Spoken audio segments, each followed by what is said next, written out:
At least one thing is working. Hello everyone and welcome back.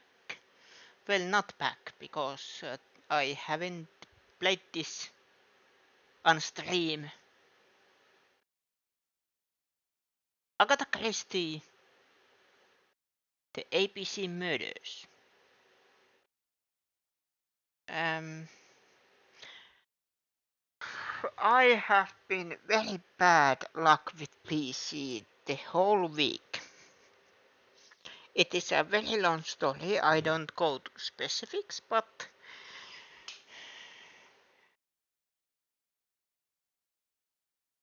I am annoyed. But enough of that. I hope it works. Is everything working? Please tell me if there's any problems. You know, like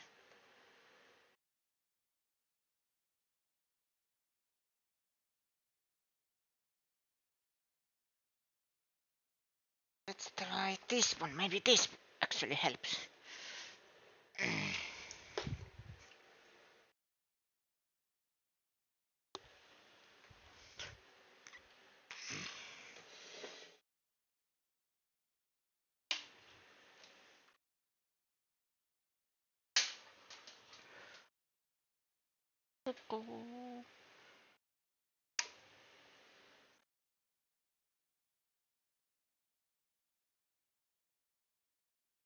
It actually looks to help.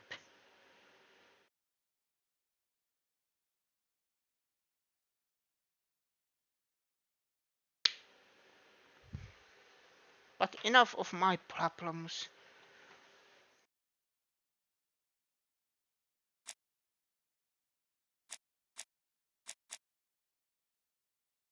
I don't remember what I did, so I am deleting the save. And by the way, I like that it's ABC. Excuse me. But yes, hello, welcome to Hercule Poirot.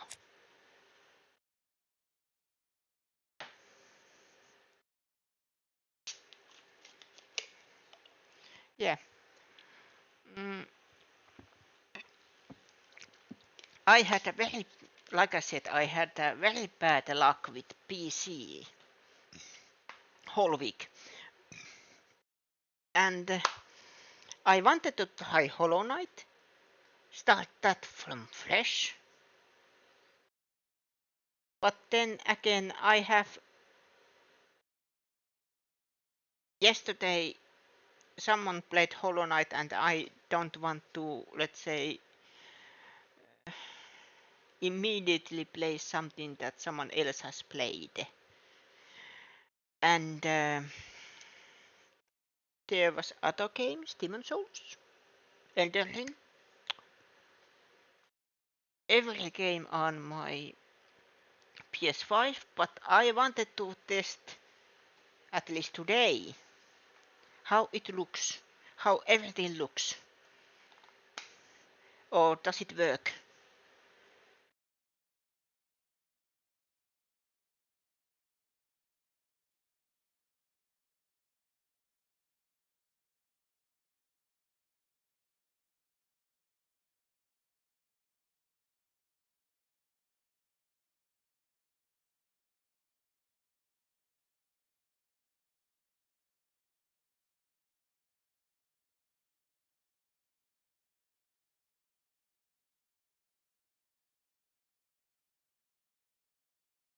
I'm sorry if it takes too long to start.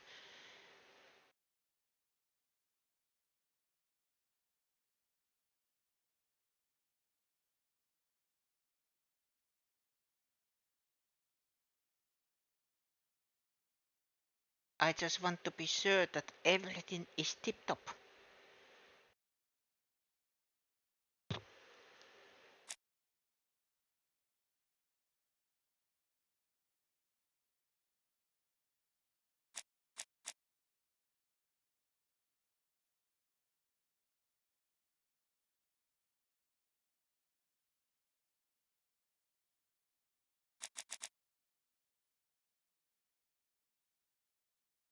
About 5 seconds, okay. That's okay, good. I'm sorry. Let's start.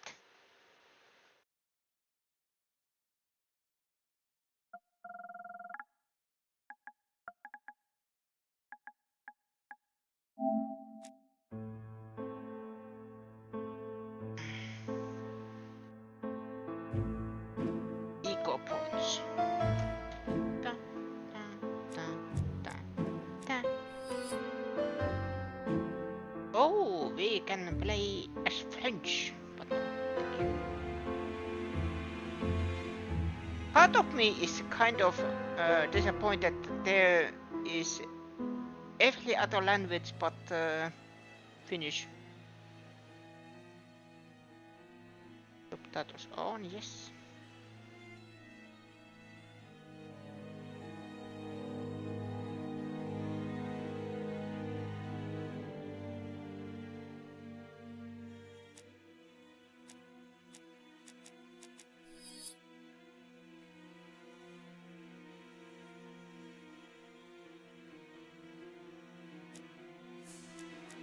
Okay. Without further ado, this is Agatha Christie. ABC Murders. Let's start.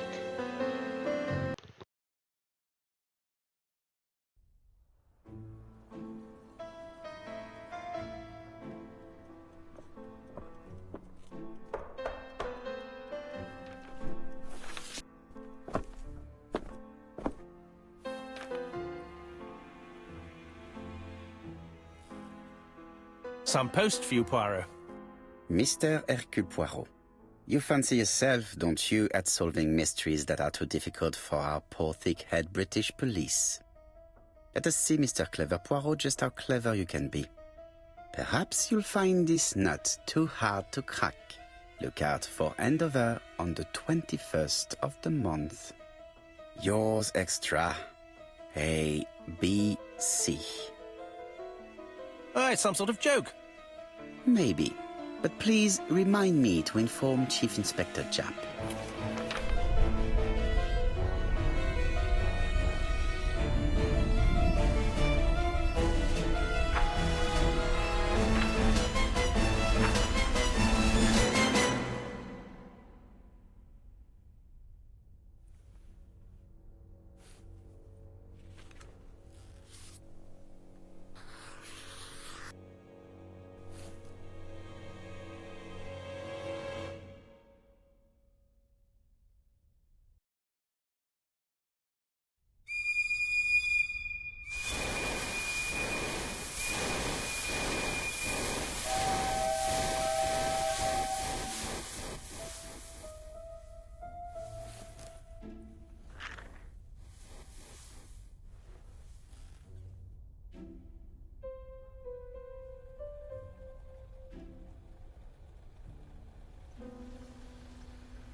It's here, Poirot. The murder took place in this street. Grim place indeed. Tout à fait, Hastings. The streets of Andover are in a terrible state. Look, there's Chief Inspector Japp. He's talking with a policeman. Let us try not to get our shoes wet.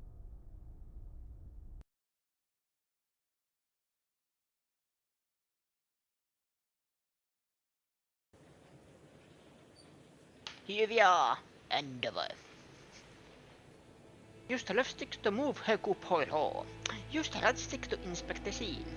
Use this to find elements you can interact with. When you find an element, available interaction will be indicated.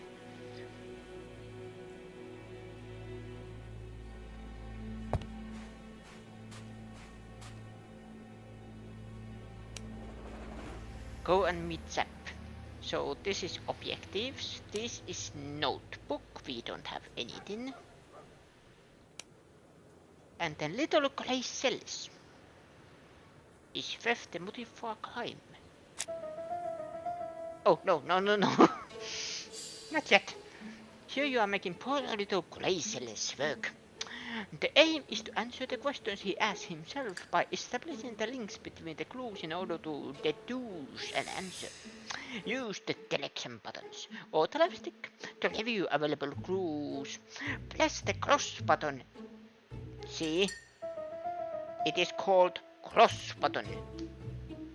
You nincompoops. To select or deselect clues to answer the question.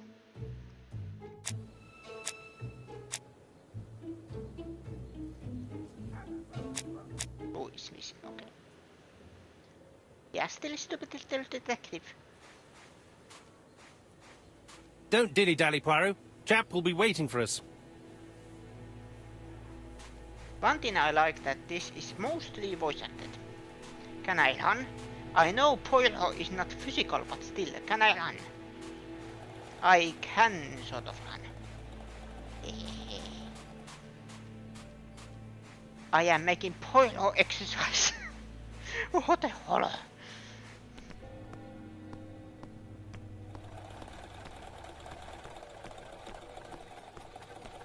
Hey, Usher. Over here, it's Hastings and Poirot. You missed the 9 o'clock train? We took the 10:30. Luckily, the service is good to Andover.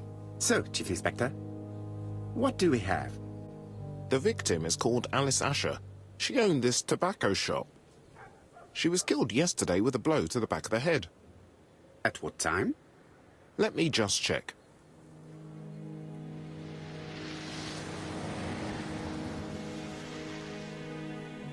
Take advantage of the moments when the person you are with is busy in order to observe him or her. You will obtain clues about their state of mind and personality. Use the right stick to inspect Zap. Then select the Observe interaction by pressing the triangle button. And this game makes me want to read Murder in the Nile.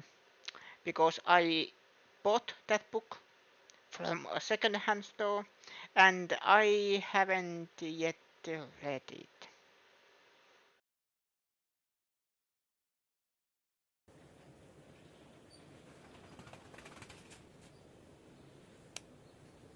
She owns a tobacco shop.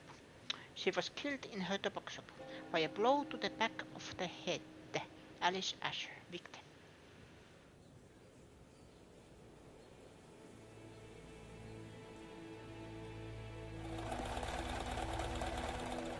Find 3 clues that agree with Hercule Poirot's remark. Use the right stick to guide the gaze. Is Jap being too relaxed? Let us find the clues that prove it.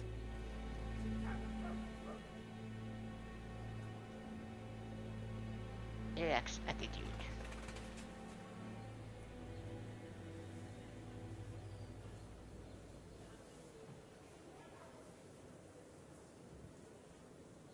Right smile. Indeed, Poirot. We were used to seeing you judge people with more discretion. Hat tipped proudly on the back of the head. Jap is in a good mood. I bet he thinks he's already caught the culprit. No wonder he's in a good mood. The last customer to see Mrs. Asher alive left her shop at 5:30. The body was found at around 11 in the evening by an officer doing his rounds. The shop door was open. That's what alerted him. Had anything been taken? A little tobacco maybe, but you'd hardly murder for a few smokes.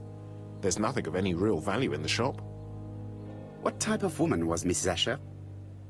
In her 50s, married but separated, no children. Her husband? Aha, Franz Asher, the husband. Alcoholic and violent. It's said that he regularly insulted his wife and threatened to kill her.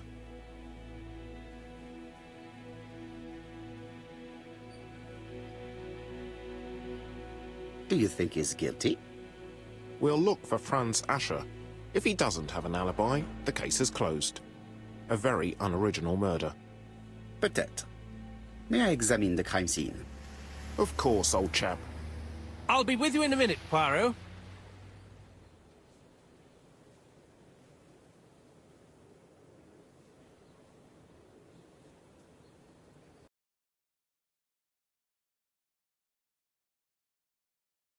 I'm not used to Chap being more than a little bit uncooperative.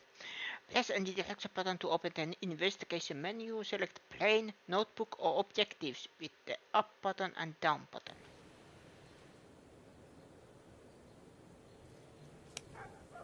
Inspect the crime scene.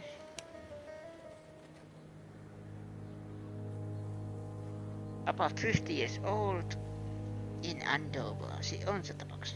She was killed in that. Oh. So no new. Jap is in a good mood. I bet he thinks he's already caught the culprit. I'll be with you in a minute, Poirot.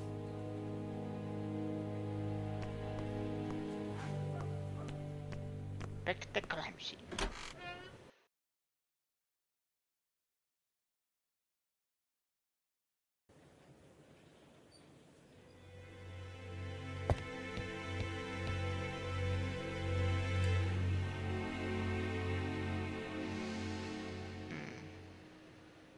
Observe the object from all angles with the left stick. It's not just any railway guide. It's an ABC.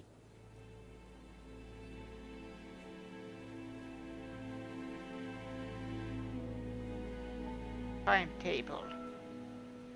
Tale told in the train. It's open at the letter A. There are no prints on the book.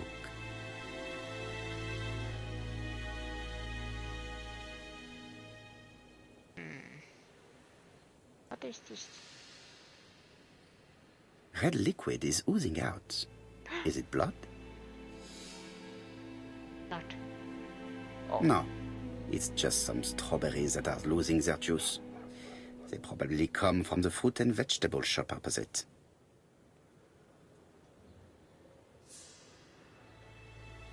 I was actually hand. The counter is covered with fingerprints all on top of one another. Unfortunately, it will not be possible to use them.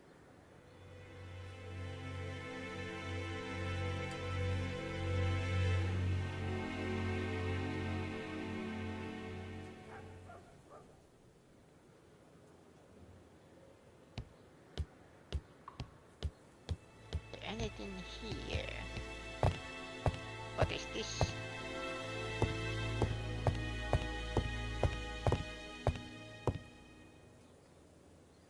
The place is unusually tidy for a crime scene.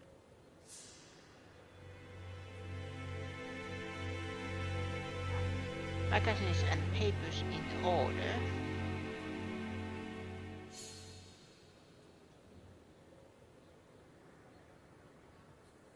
Well-ordered shelves.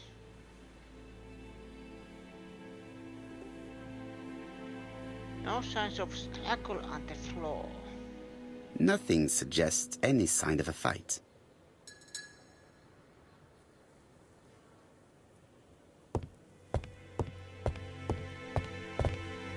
There are cigarettes packets in a mess on the shelf.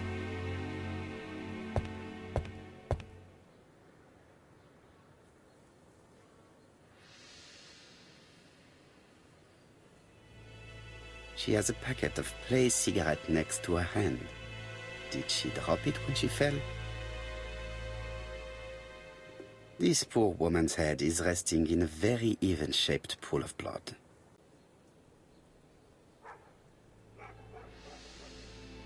The body is hidden by the counter and is not visible from the tobacco shop store. Many customers must have thought that Mrs. Asher had popped out.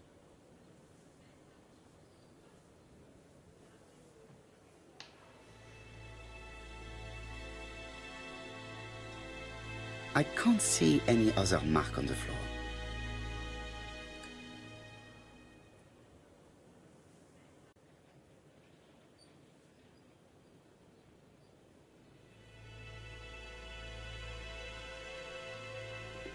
She just has one wound on the back of the head. There are no other wounds or signs of a struggle.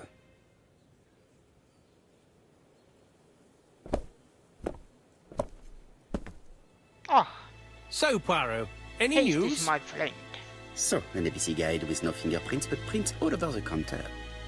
Normally, the tobacco shop does not sell ABC guides. Exact.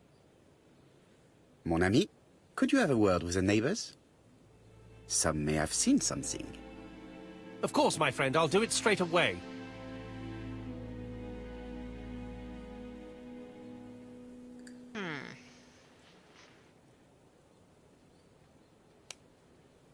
How do we explain the presence of ABC card on the counter?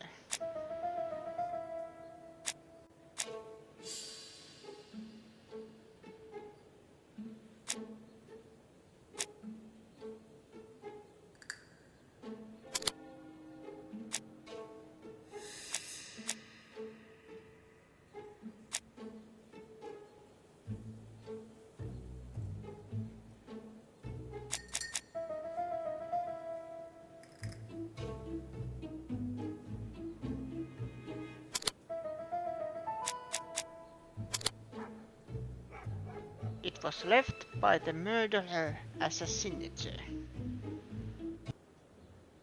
The murderer deliberately left behind this ABC as a signature. The absence of fingerprints and the fact that it is open at letter A for Andover leaves little doubt. Yes, collect eco points to unlock awards. Discover the actions that give the most points.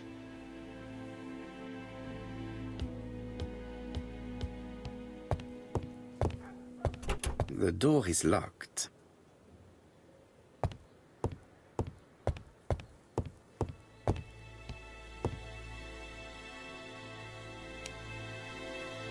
Is theft the motive? Was Mr. killed on sight?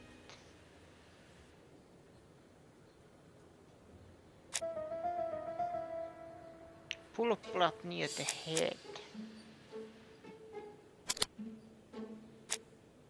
The body was found at about...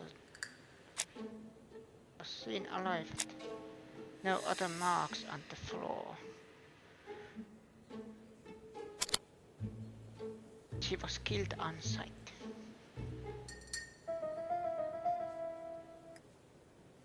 Mrs. Asher was killed here. The absence of marks in the shop and the regular shape of the blood stains indicated beyond a doubt.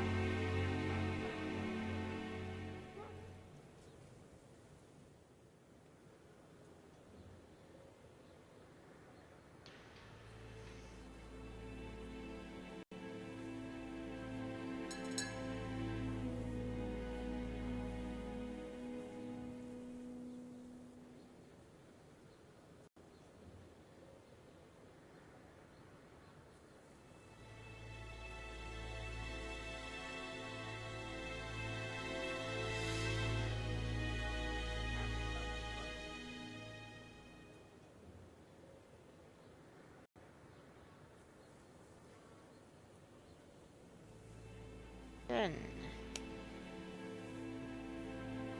is theft the motive for the crime? The body was found at about 11 p.m. I am still missing one clue.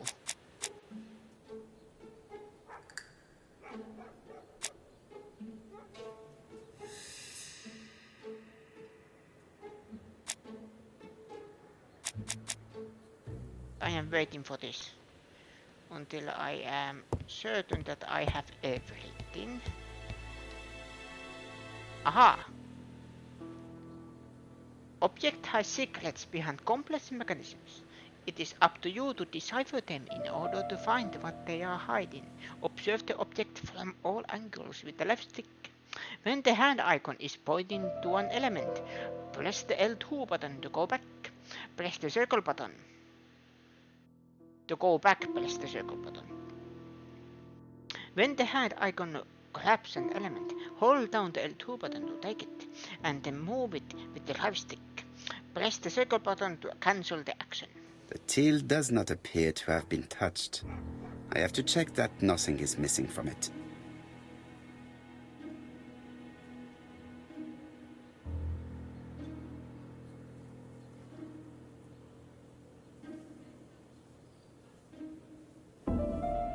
Ah, a mechanism has just made a fan click.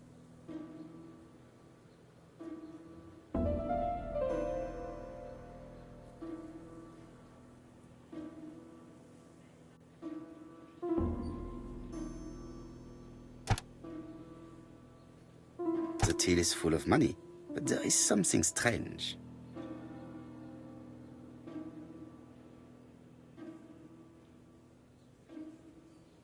Something is hidden underneath.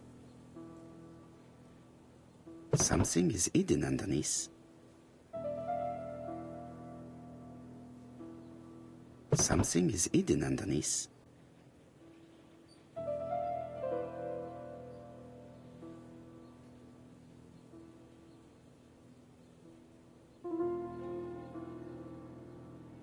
Wait.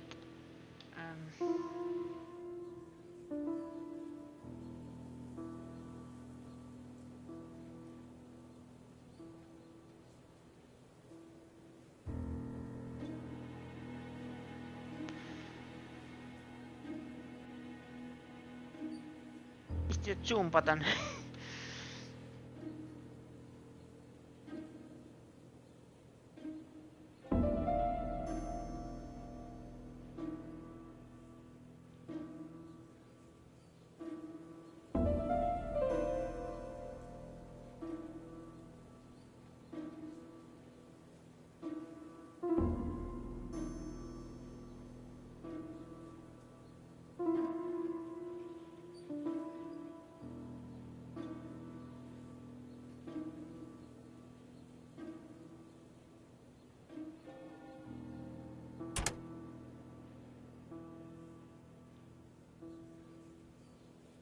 I need to find the code.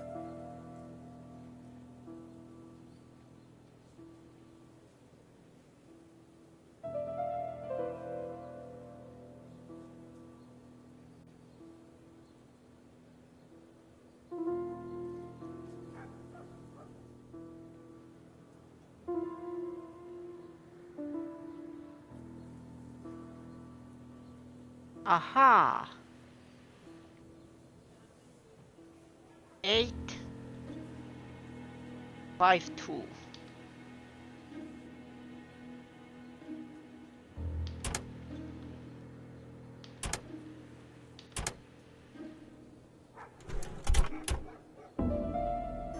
I am a genius.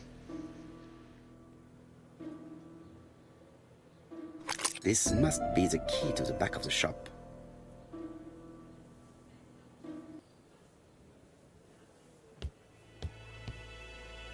Select the infinite object that you want to use with the left and right buttons. Press the cross button to grab it. Use the right stick to move the item to the right place. The object that you stock in your inventory can also be examined more closely.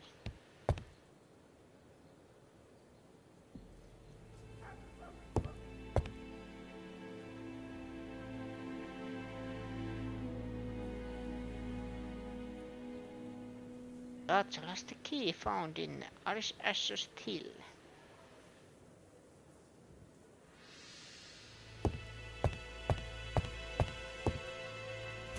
The door is locked.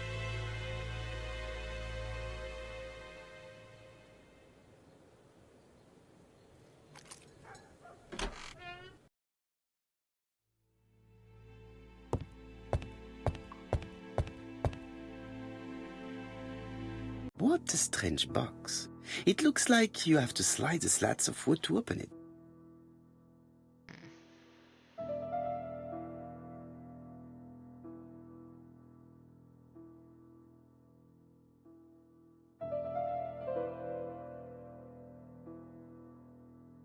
It is blocked.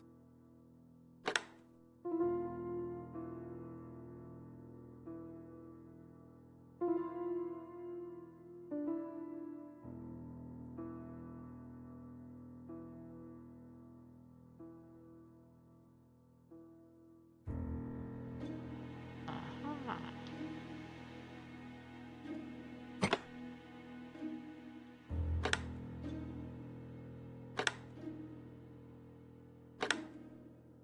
Haha. This button appears to activate the mechanism.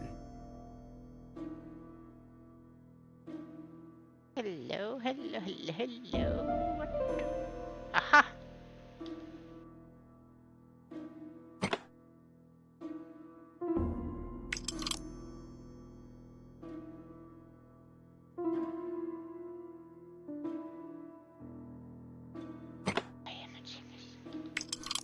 I am solving puzzles. There. That should do it.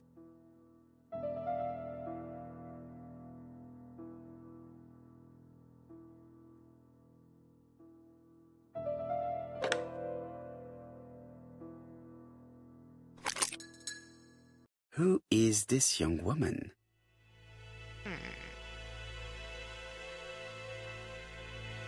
To my dear Aunt Alice, Mary Drower.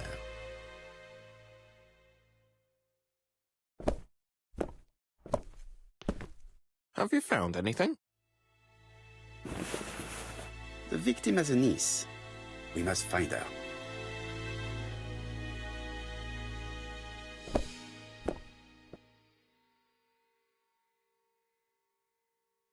I got more ego points.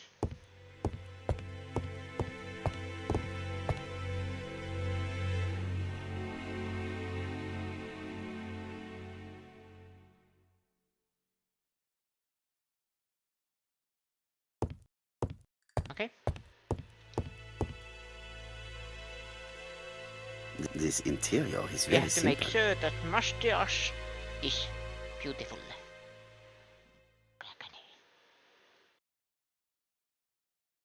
And old stove.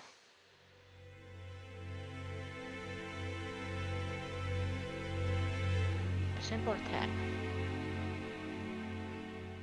Mrs. Asher lived very simply.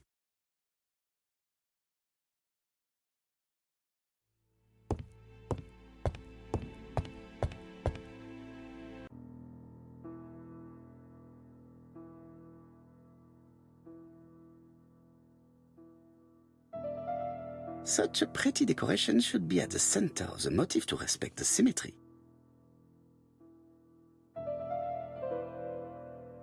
The wooden flower is preventing the circle from turning.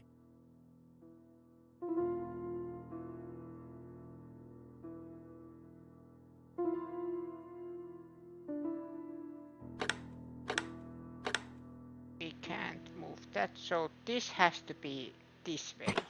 Or doesn't have to, but...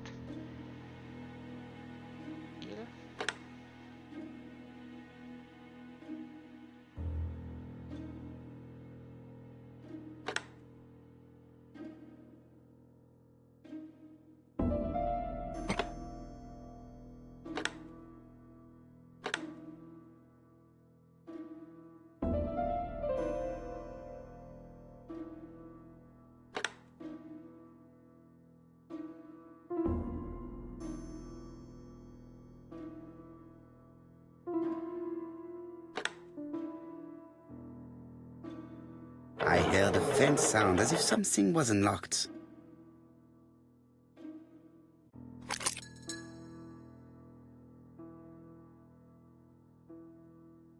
Let's see what opened.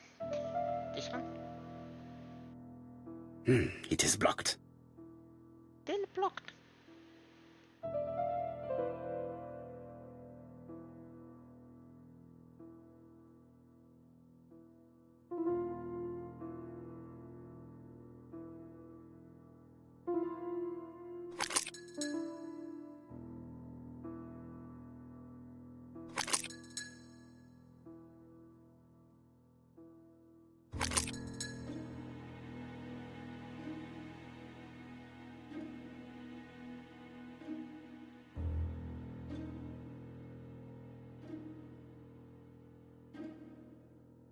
It is blocked.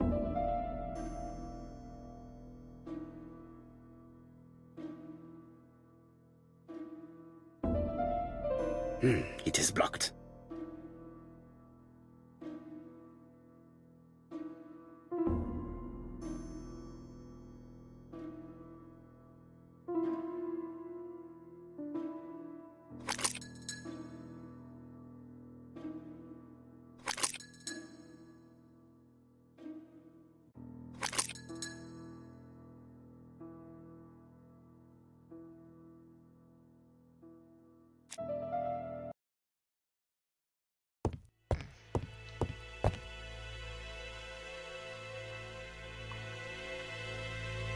Did Alice Asher suffer from nosebleeds? I don't know what was with that puzzle.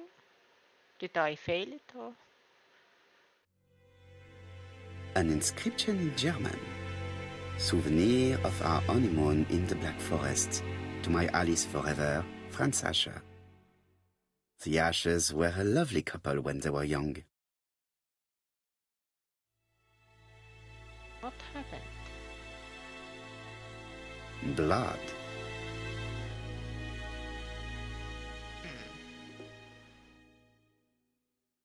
But from where or whose blood?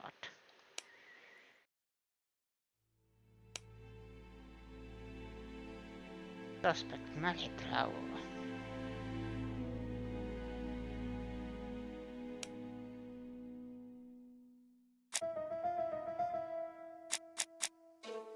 The till is untouched and full of money.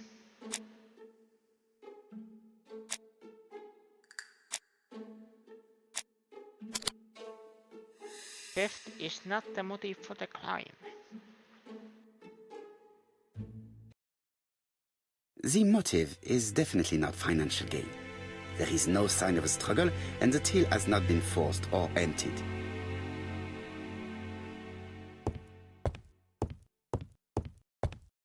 Let's try this again.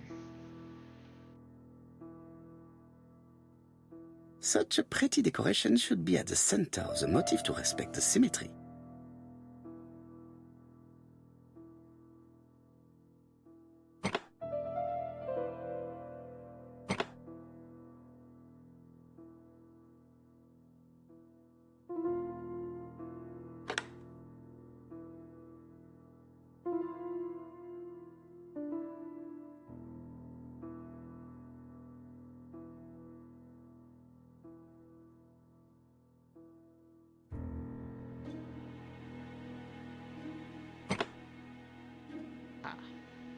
There. I heard a faint sound as if something was unlocked.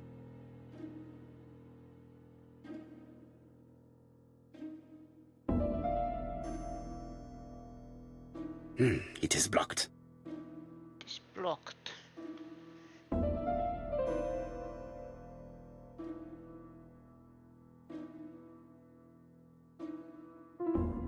It is blocked.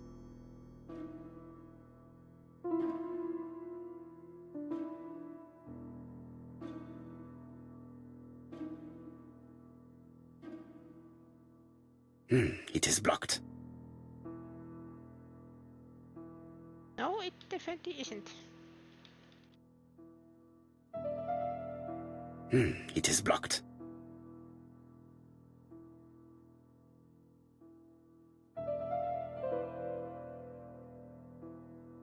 It is blocked.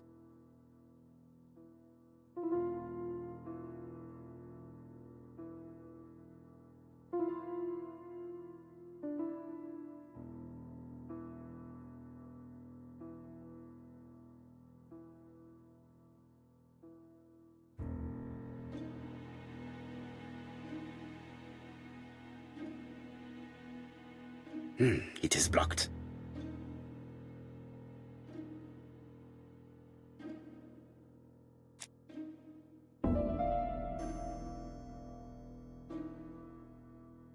Aha! These drawings appear to be attached to the chest of drawers. They won't move.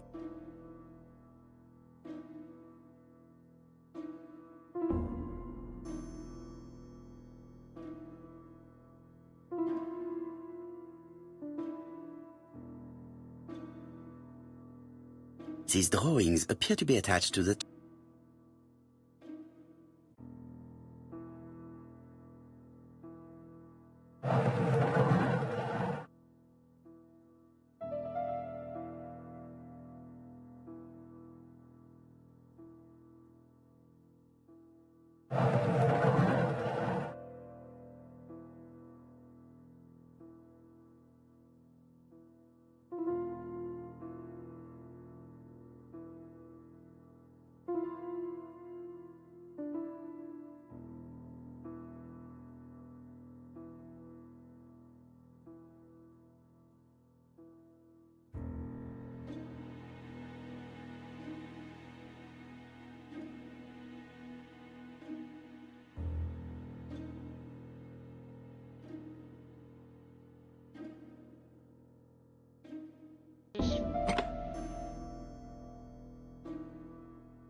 No, no, no, no, no, no.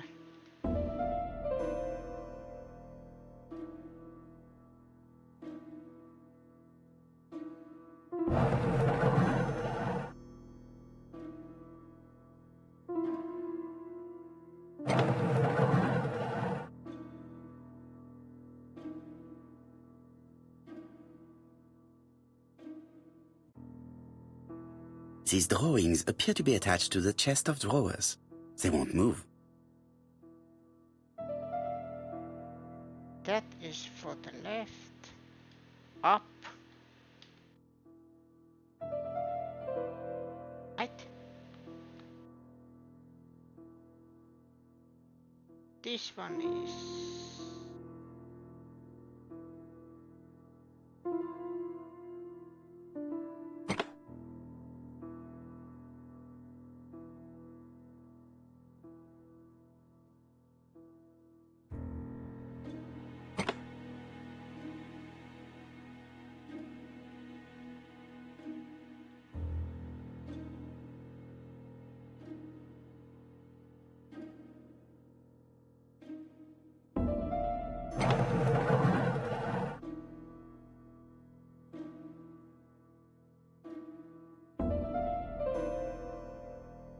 These drawings appear to...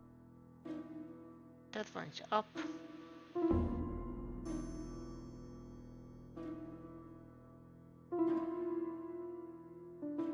Left. Up.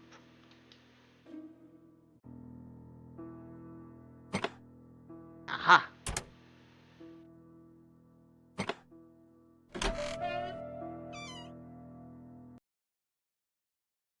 I am a genius. But there was no doubt. Medicine.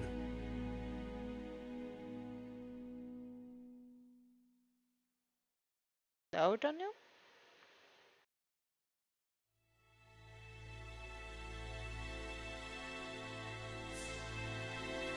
Laudanum-based cough medicine, Mrs. Asher, and Dover Morley Laboratory, London. It's strange to find such an elaborate medicine from a leading London laboratory in the home of such a modest woman.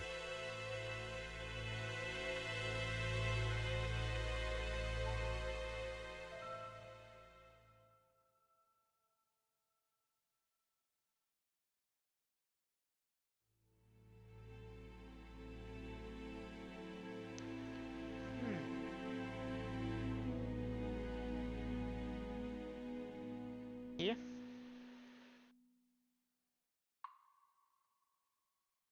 From Mr. Adam Flint, Royal Bank, Eastfield Road, Andover. To Mrs. Alice Asher, 5 Bishops Road, Andover.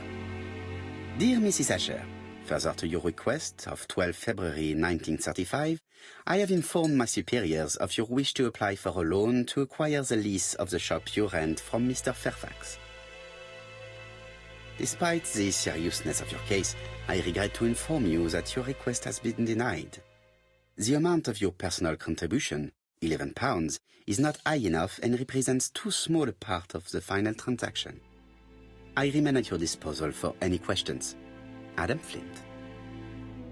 Mrs. Asher's meager savings were not enough for her to own the tobacco shop, but will largely cover her funeral costs.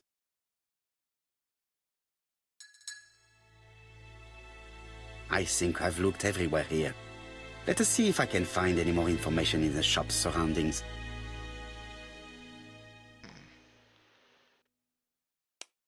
Is there any more questions? No. Inspect the shop's surroundings.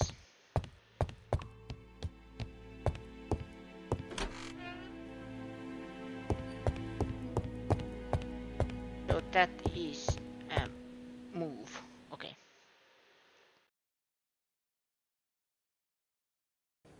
Collect ego points as acting the same way as Hercule Poirot. Perfect. 4 pence a letters, a lovely large letters, 4 pence only. 4 pence, you say? That is basically a steal. A bottle of poor quality vinegar. The smell could awaken the dead. Can I have it then? This woman appears to be a smoker.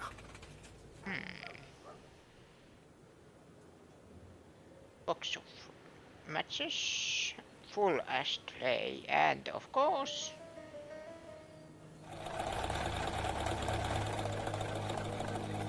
She's a big smoker. She must have been a customer at the tobacco shop.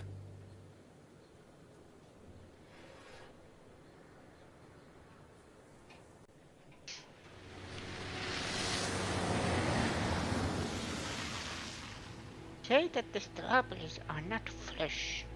Ask what her relation was with the victim. Did you know Alice Asher well? And for starters, who are you? I'm Hercule Poirot, the detective. You're foreign, that's for sure, with your accent and your odd way about you. And you're here about Alice's murder, I suppose. Well, I've nothing to say to you. Did you speak to the victim yesterday? No, I never saw her.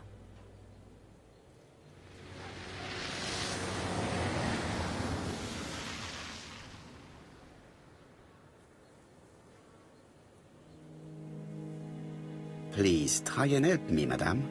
Why should I help you? For your beautiful moustache? Heh. Come on, move along now. You're scaring away my customers. Please, do not be ridiculous.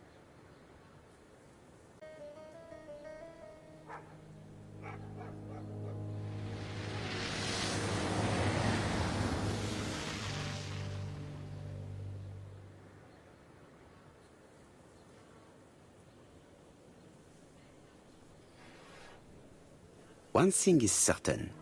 You are lying. So I'm a liar, am I? Get away from my stall!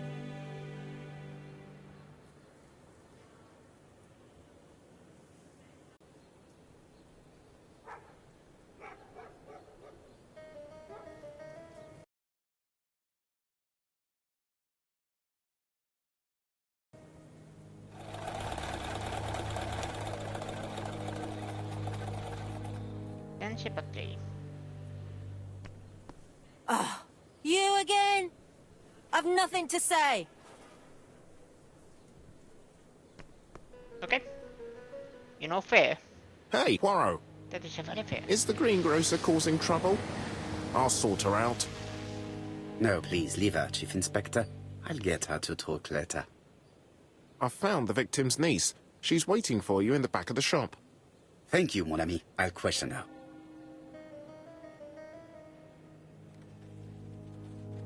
And this time we not offend her.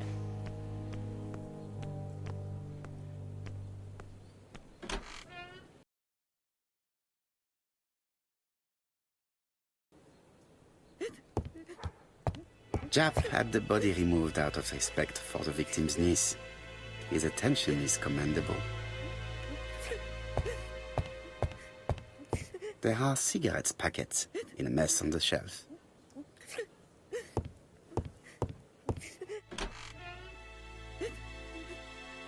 Question available. What was Miss Astor doing when she was killed?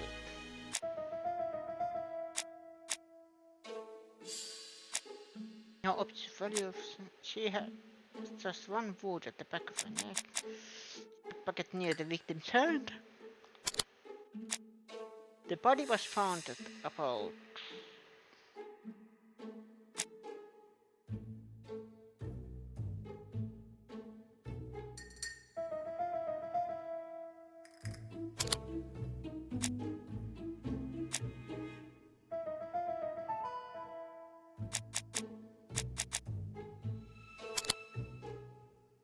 He was taking a packet of cigarettes from the shelf. The murderer probably pretended to be a customer. He hit the shopkeeper from behind as she turned around to serve him.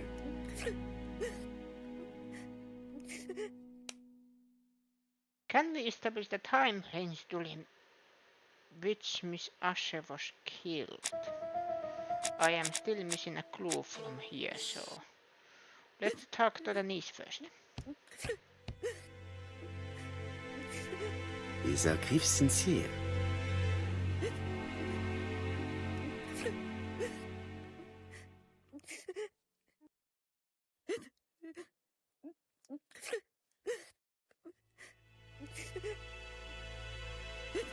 She appears to be very upset. She's dressed in mourning. She looks fragile.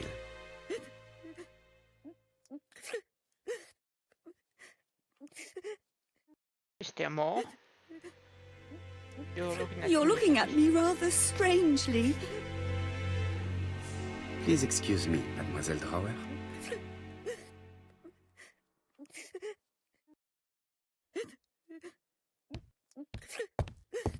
I've finished with this subject.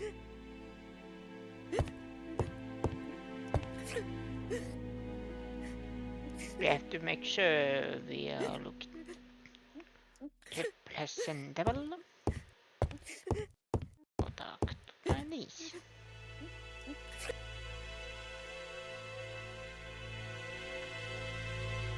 Ask about her relationship with her aunt. You are very fond of your aunt, am I right? She was the only family I had since my mother died.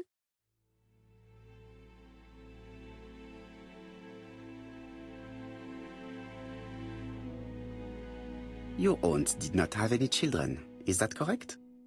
No, she was separated from her husband. What do you think about Franz Asher, your aunt's husband? He never left her alone. Poor aunt. She used to drop by all the time and make a scene.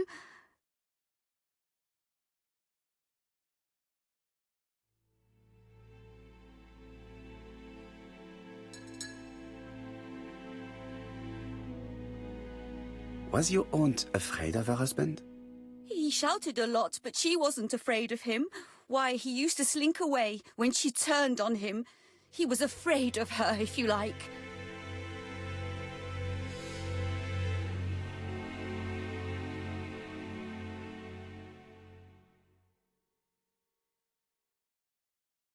Did your aunt enjoy good health? She had a bad throat, but she was well cared for by a doctor in London. Does Franz Asher work? All he's done for years is drink and gamble, but he used to be a very good cabinet maker. What does he live on? My aunt used to give him 5 shillings a week.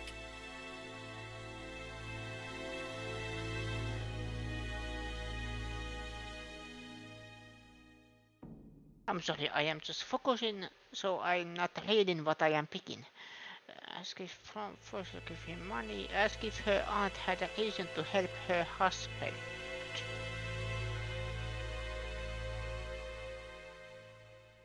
Why did she support such a goods for nothing? He was a husband. She couldn't leave him with nothing. I understand. You have been of great assistance, mademoiselle.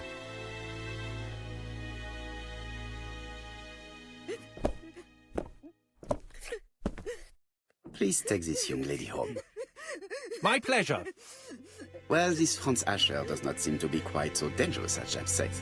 And since Alice Asher gave him money regularly, it was not in his interest to kill her.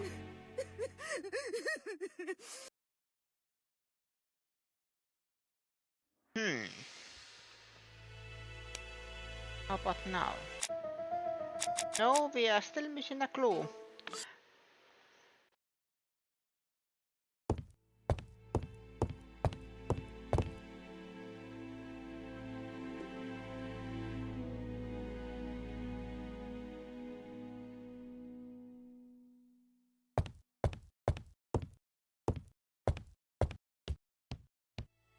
What was the question? Can we express the time range during which Mrs. Archer was killed?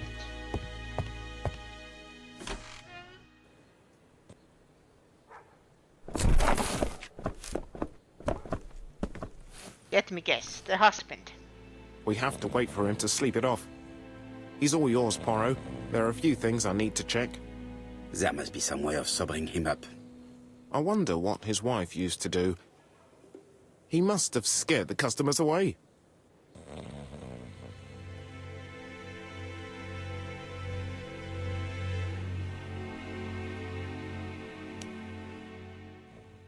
Franz Usher, he was a cabinet maker. He doesn't work at the moment. He's a notorious alcoholic with a violent and aggressive temperament. About 60 years old.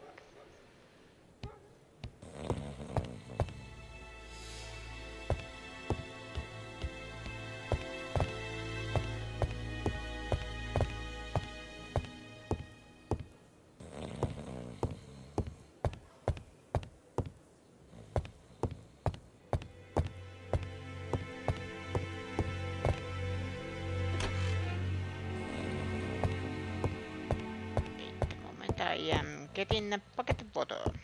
Mrs. Asher lived very simply.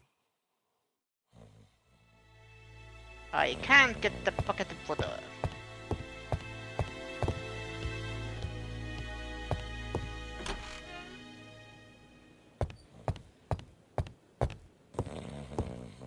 He's not in any condition to be questioned. I have to find a way to sober him up.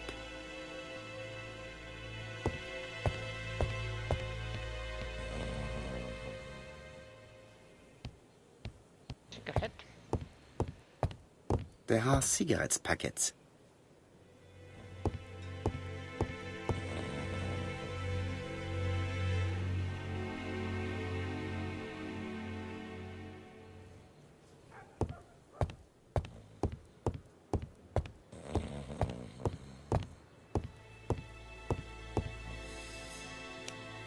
Look at what French dropped. Oh.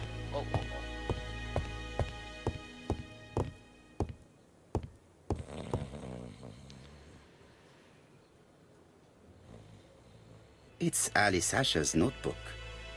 Ah, that's interesting. It probably contains information about our possible debtors and creditors. Bodley. The fruit seller has debts too. She will probably be more cooperative thanks to this piece of information. Mary Drower was telling the truth. Mrs. Asher regularly gave money to her alcoholic husband.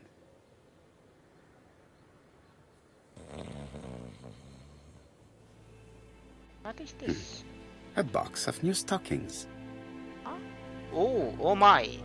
Can we show this on Twitch?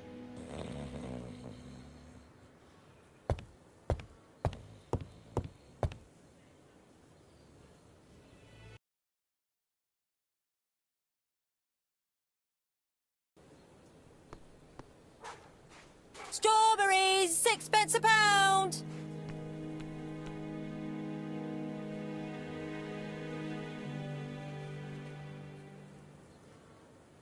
Accuse her of Alice Asher's...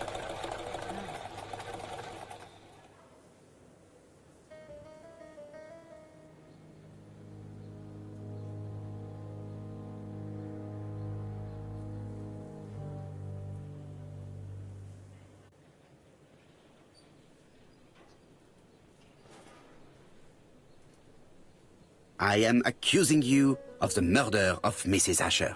What? It wasn't me! According to the victim's account book, you owed her £10 for tobacco and magazines. That's a lie. She owed me £1, I swear.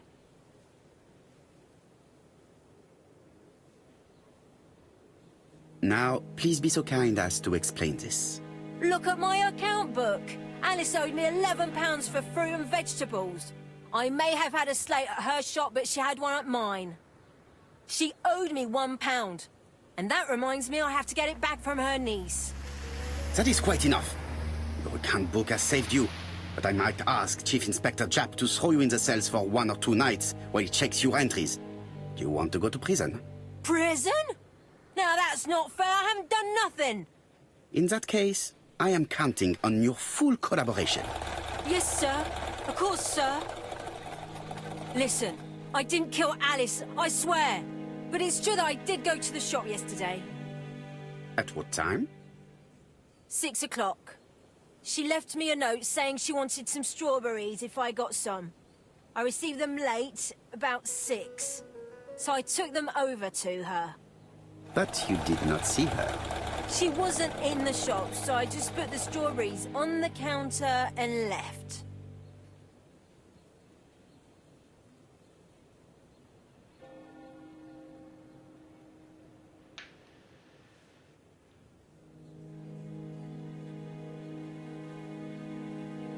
Ask what she saw in the tobacco shop.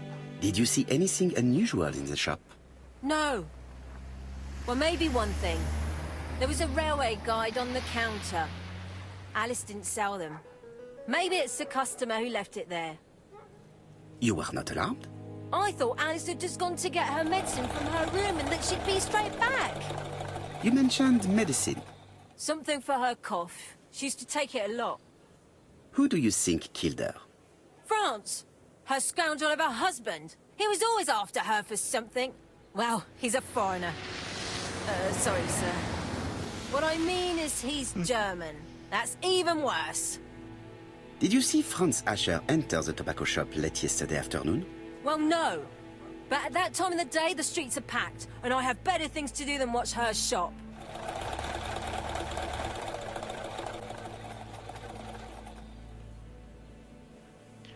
One more clue available. The float seller did not see anybody in the shop at 6 p.m. Miss Asher was seen alive at 4:30 p.m. The float seller did not see anybody in the shop at 6 p.m.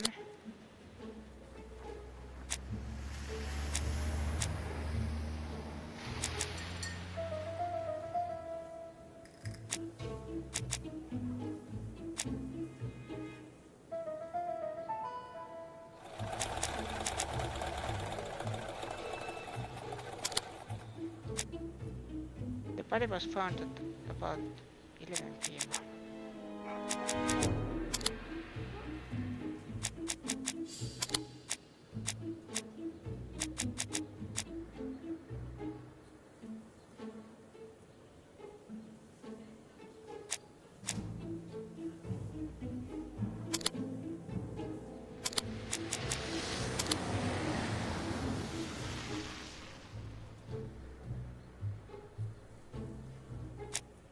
Can we reduce this time range and why?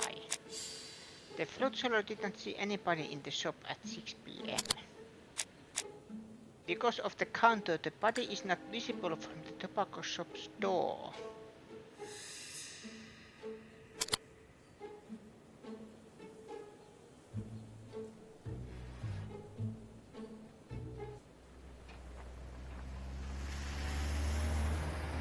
Vai kotikoputs. Aha! I'll just borrow your bottle a moment. Take it.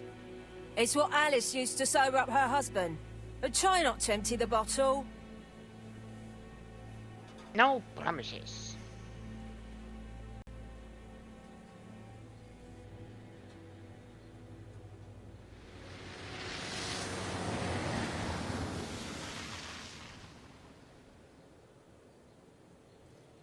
Everything looks to be fine. The sound is crackling.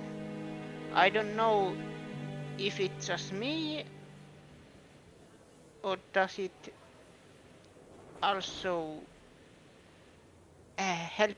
Is it noticeable on the stream? That I don't know. But that's why I wanted to play this game. Because first I wanted to play this game and then test this out because currently I am using my laptop. Basically it is at least graphically as powerful as my old PC, but I think it is older.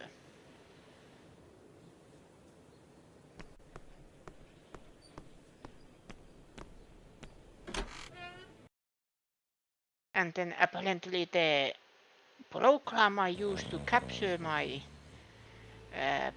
console games, that program is not supported anymore. Yeah. And I am using different kind of program for now playing. And it apparently affects the sound. He's not in any condition to be questioned. I have to find a way to sober him up. Good thing we have a bottle of Mount Vermont vinegar.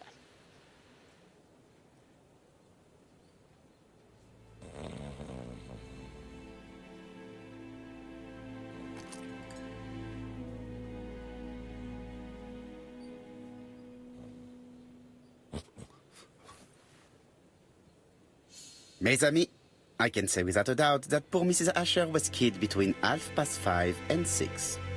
Killed when the street was packed with people. That's rather bold. I've been talking to the neighbours, and... No one's seen anything?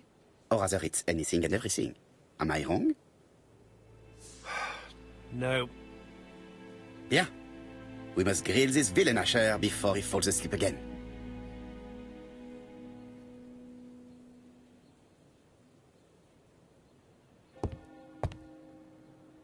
Observe.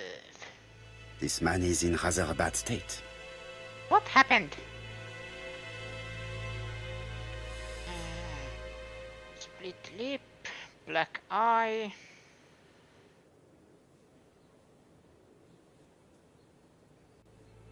And then teared up shirt. What are you looking at me like that for? You are very beautiful. This man has been fighting and he smells of alcohol.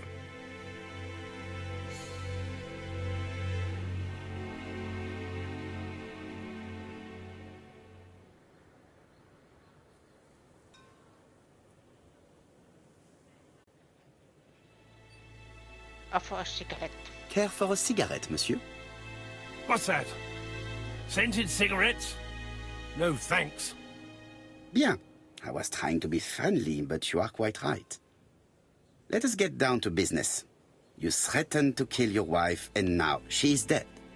So what? You shouldn't take things so seriously, sir. Nothing but empty threats. We didn't get on all that badly. So, if things were going so well with your wife, why did you not live with her? She was the one that left. Nothing to do with me, sir.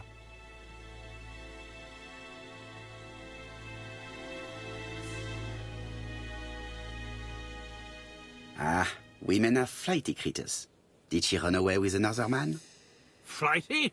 You talk funny. One thing for sure, if my wife was seeing another man, I'd have given her a good beating.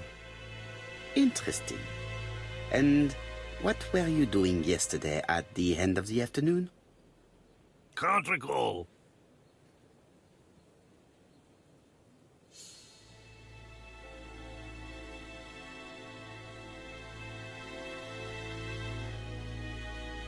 Wait.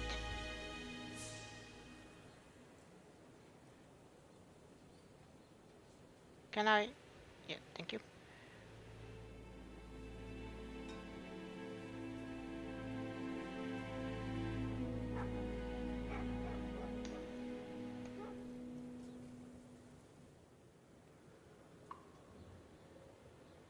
For some reason it was...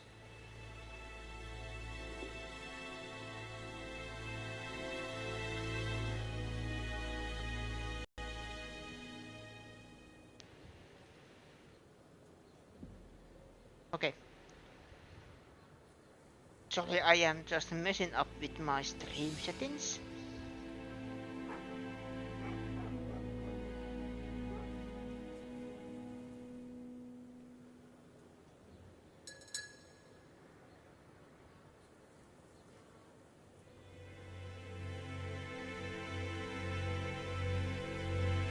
Pam pam pam. Hello. Okay. Ask politely to cooperate. Come on, my friend. Try to remember. It is important. I'm really sorry, sir, but I don't remember a thing. I see. But maybe you do remember threatening to kill your wife? So what? You shouldn't take things so seriously, sir. Nothing but empty threats. We didn't get on all that badly. Are you often involved in fights? I don't know what you mean.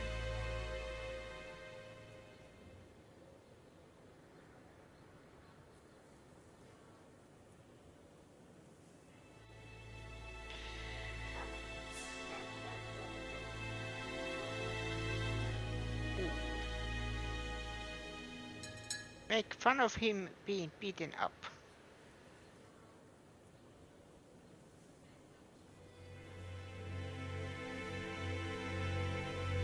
Accuse him of fighting. Asha, look me in the eye and tell me that you were in a fight. I'm looking. No, I wasn't in a fight. You are right. Looking at the state of you, you did not defend yourself. So someone gave you a good beating. A beating? No way. All right, he tore my coat and gave me a black eye. You see the state of him? Very interesting. Who is the other that you struck? Probably best if I tell you everything. Yesterday afternoon, I met Roderick Tanner. We'd bet on a dog fight together. An illegal bet, naturally. Yes, sir. Our dog won. Roderick got the money, but he refused to give me my share. And you fought about it. What time was this? In the evening, about 6, I think. We were on the other side of town. You see, I couldn't have killed my wife.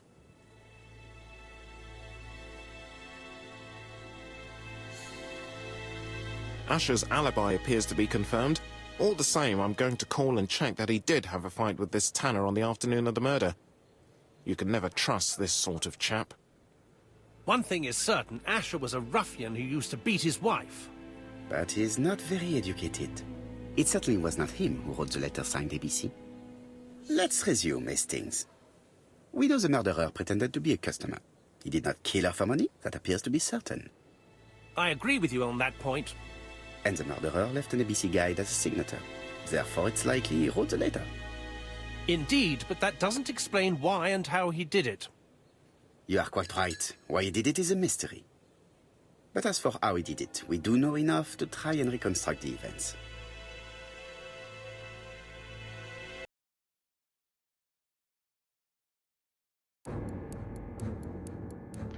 Reconstruct the crime course of events by selecting the actions that the killer may have executed.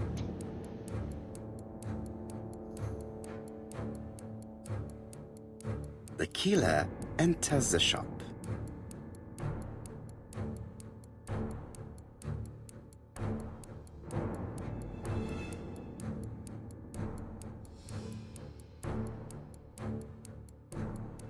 Mrs. Asher turns around to greet her customer.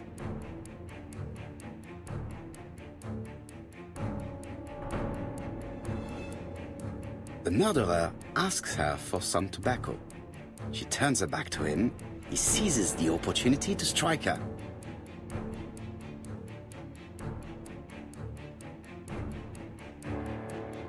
Turn around. He then places the ABC upside down before leaving. Everything appears to match the crime scene, mon cher Hastings. That is exactly what happened.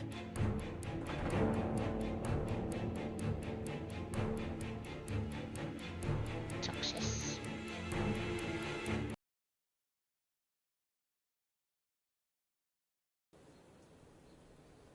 Asher has a strong alibi and we don't have any other suspect. But what was the point of this crime? She had no debts. She gave Franz Asher money regularly. She wasn't owed money. Nobody stood to gain anything. No doubt about it, the murderer is insane. And I fear that we had not heard the last of him. I hope you're wrong for once. Bien, let's go back to London. If we hurry, we should catch the 7:02 train. Are you coming? No, unfortunately, I have to talk with Andover police. See you soon, then. Are you coming, Hastings? Let's go home. There's nothing for us here.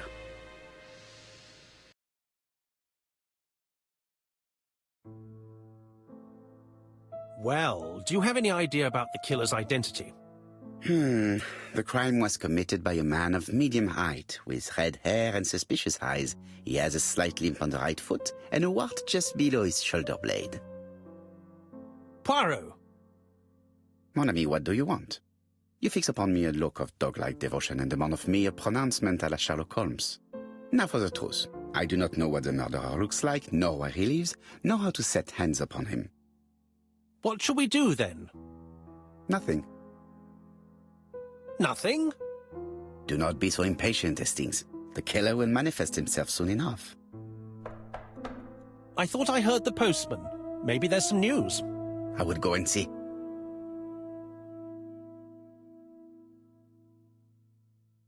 I will go and see. But first, what is this? inspect everything. Daily Flicker, June the 22nd, 1935. Battle over control of bank system. What will the government do for money? Andover, murder of a tobacconist. One thing I want to say. It's fun to play these kind of mystery games, especially because this is based on a novel by the same name.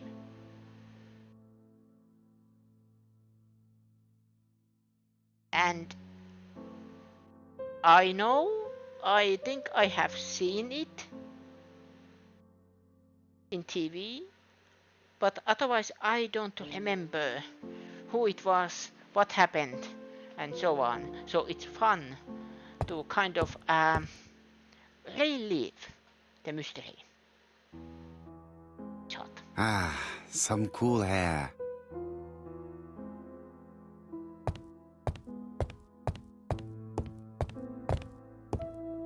It is not the right time. Yes. Phone calls. Ooh. No doubt about it. Hastings is going bored.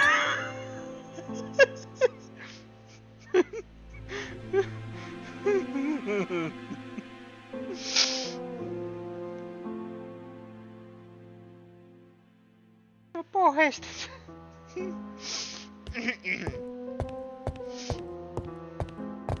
Oh, by the way, do we have anything? No, we have answered all the questions, read the letter, and then witness was French usher.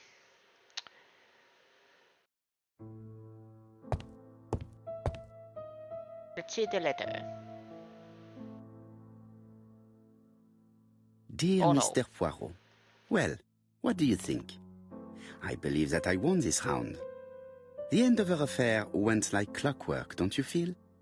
But the fun has only just started. I would like to draw your attention to Bexhill-on-Sea on the 25th of this month. We're having a crazy time. Best wishes, ABC.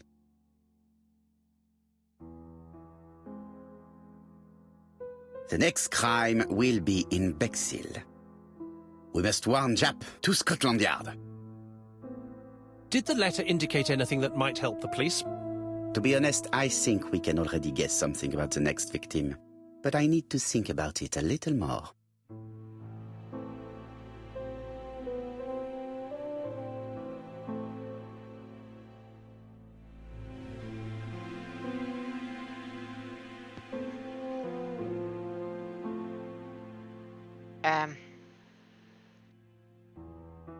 Dear Mr. Poirot, well, what do you think?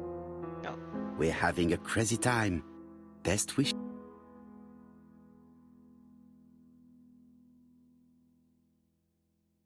It was in Hanover. Right.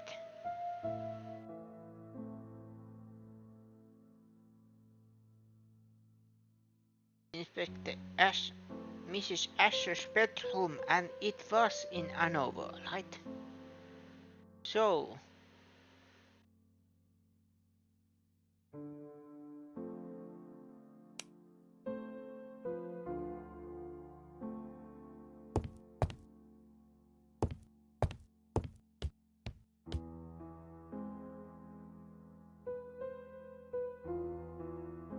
this place begins with B, and victim also begins with B. Cool air. Ah.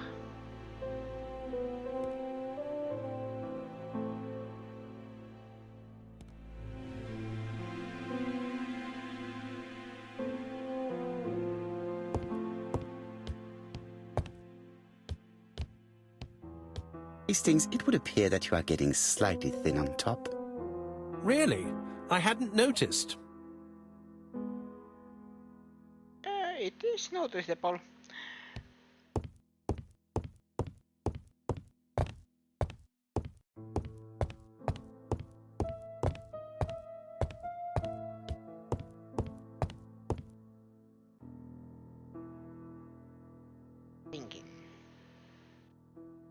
thinking.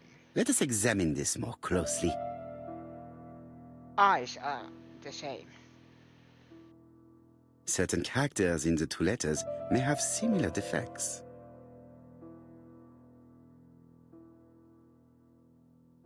Yes, eyes are thicker.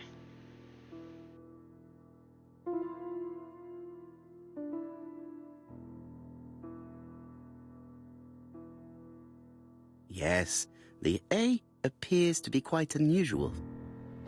And so is... Yes, this I is weird. I am keeping my eye on the letters. Yes, the I characters in the two letters do indeed have the same defects. I have to find some other similar defects to confirm my theory. Yes, the A appears to be quite unusual. Is there B in that?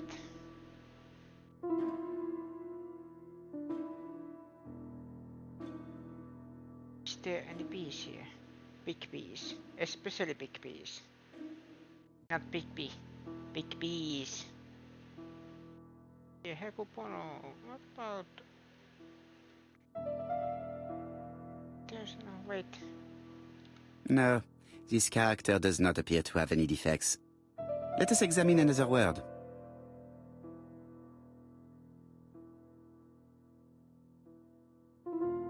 Yes, the A appears to be quite unusual.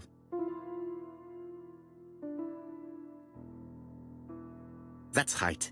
The A characters in the two letters do indeed have the same defects. I have to find some other similar defects to confirm my theory.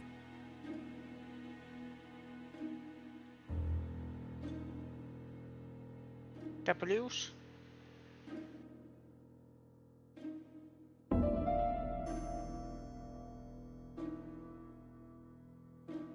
No.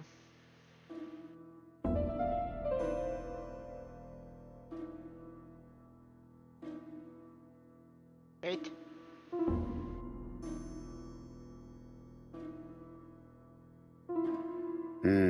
The W is not printed properly. Of course, the W characters in the two letters do indeed have the same defects. My theory was right. These two letters were written with the same typewriter. I like this. Both letters were written on the same typewriter and show the same characteristics. You surprise me, Poirot. You usually ignore material proof. But there is nothing usual about this case, Hastings. Nothing must be overlooked. Let us now try and get our brain cells to work.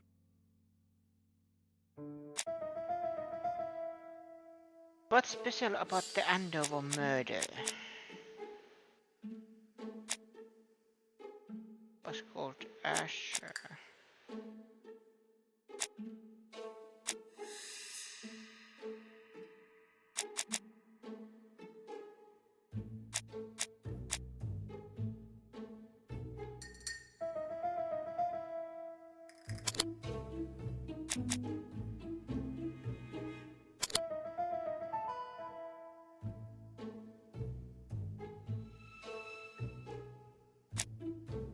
What can we guess about the next victim?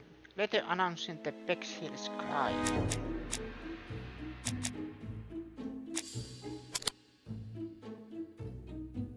I start with the letter B. It's up, Hercule. So, Poirot, have you found something? Poirot. Oui, I believe so. But I am afraid it is not enough to stop the murderer. Let us go and see Chief Inspector Japp. I will explain there.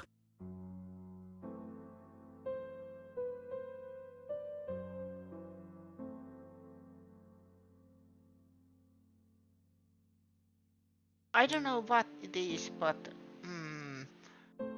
the Hercule's voice actor does a very good job, but something feels off. I don't know why.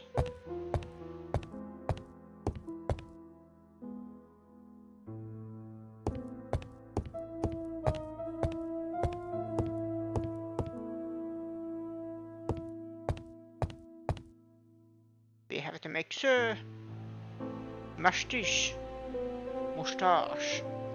are tip top.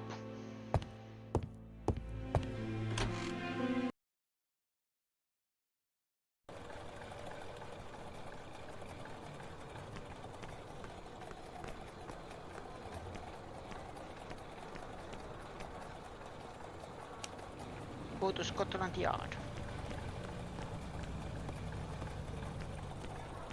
To Scotland Yard, please. And step on it.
Like all hunters, Hastings has always been fascinated by weapons.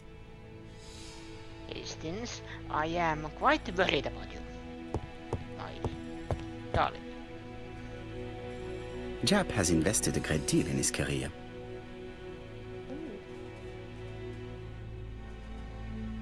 Medal Sport. Board of Merit Dispatch. Shooting trophy. Jap is an investigator greatly respected by his peers.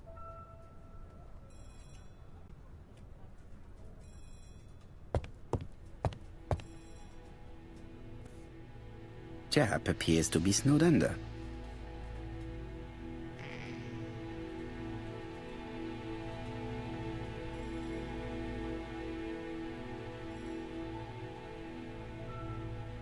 Pile of files. Cup of cold tea. Telephone off the hook. Jap appears to already be overloaded with work. My news is not going to improve matters. Bonjour, Chief Inspector. I am afraid we have some bad news. I have just received another letter signed ABC. The next crime will be on the 25th in Bexhill-on-Sea. Are you completely sure it's from the same person? I have compared the two letters. There is no doubt about it. I suppose you think he's going to carry out his threats. I fear so. Good God, Poirot. Bexhill is very busy at this time of year, and we have no idea who the next victim will be.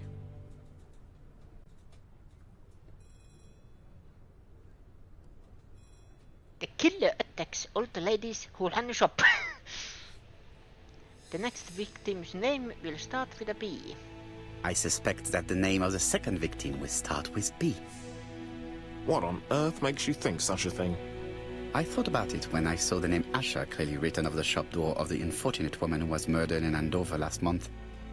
When I received a letter mentioning Bexhill, I deduced that the victim, like the town, might have been chosen by alphabetical order.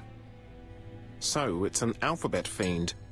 I'm going to have a list drawn up of all the people whose name starts with B. I hope there aren't too many of them. Bien. We should leave you to work, Chief Inspector. You have a few days to prepare yourself. Thank you for coming, my friends.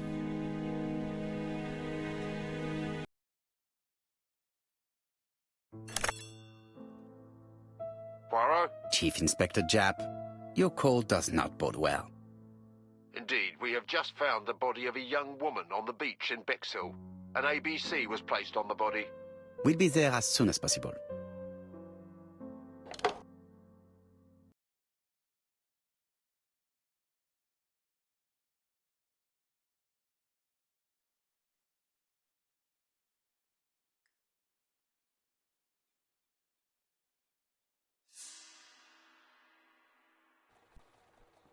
Bexhill is a delightful town. It would be nice to come back and visit. I do not entirely agree. Walking at the beach damages my shoes, and it hurts my knee. So the years have not spared you, my friend. It's the same for all of us. That is exactly what I said to myself when I saw you back from your travels. Poirot! Do not be offended, Hastings. I can see Jap waiting for us. And from his face, I would say that things are not looking good.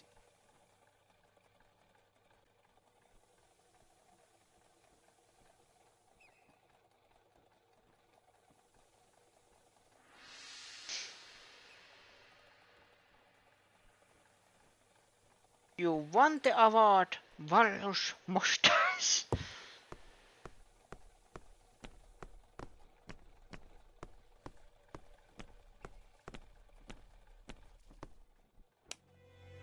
How was the victim killed? Let's start to check. Hastings appears to be ill at ease. He appeared to be relatively indifferent to Mrs. Asher's murder, but a young woman's murder seems to be troubling him greatly.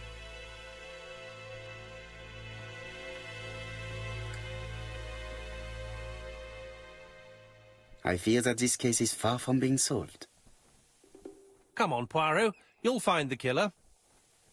Certes. But how many times will he kill before I do?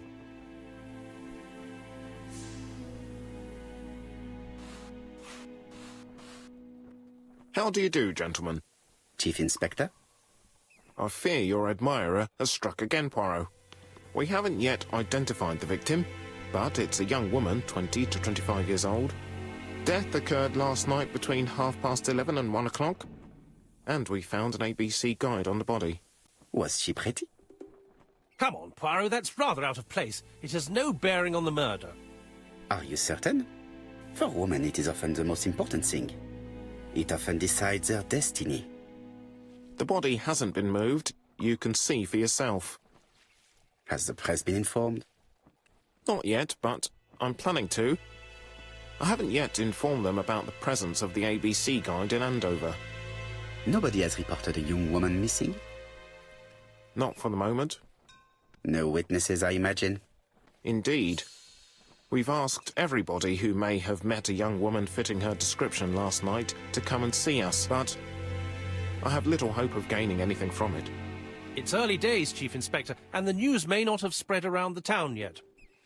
I hope you're right, Hastings.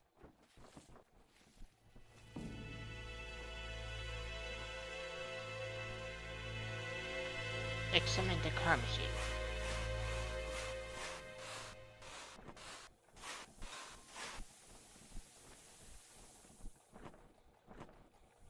ABC guide. And it's open. The guide is open as the page for the Bexhill train times.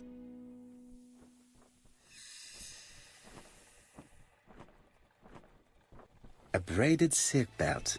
It may have belonged to the victim. These marks have been left by a rope or a braided cloth. Apart from the marks on her neck, there are no signs of the struggle. She didn't manage to hit her assailant.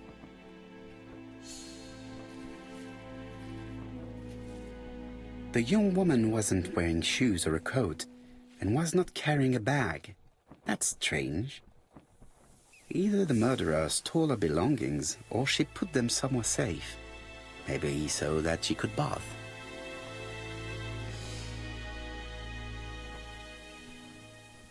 The key.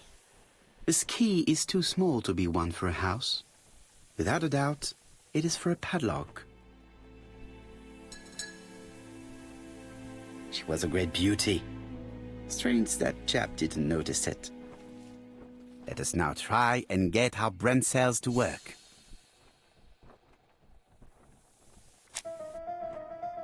How was the victim killed? The victim has marks on the neck. There was a plaited silk belt.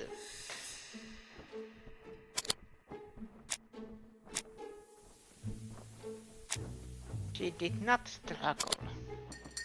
The victim was strangled by surprise with her own belt. Maybe. The poor child must have been strangled with his braided belt.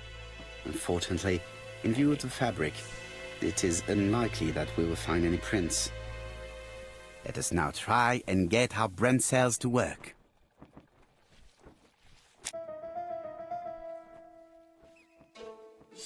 What are the common points between the Andover murder and the one in Bexhill? Andover ABC Guide.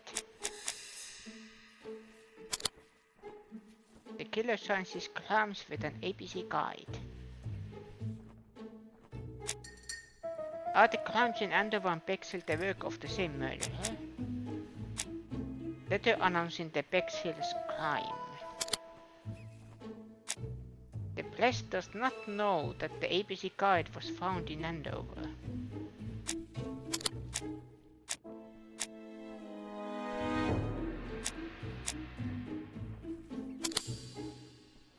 The two murders were premeditated and were carried out by the same person. The medical officer should confirm that the victim was strangled with her own belt. That's what I thought.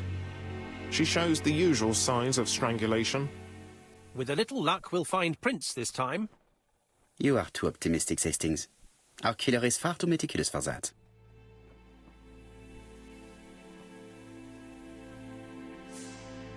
Identify the victim.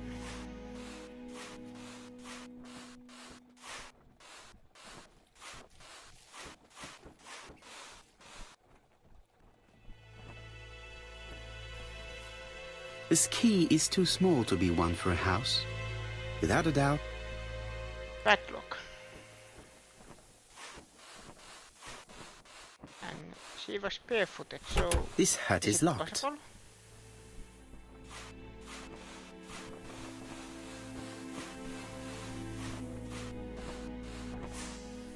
These are all locked. This hut is locked.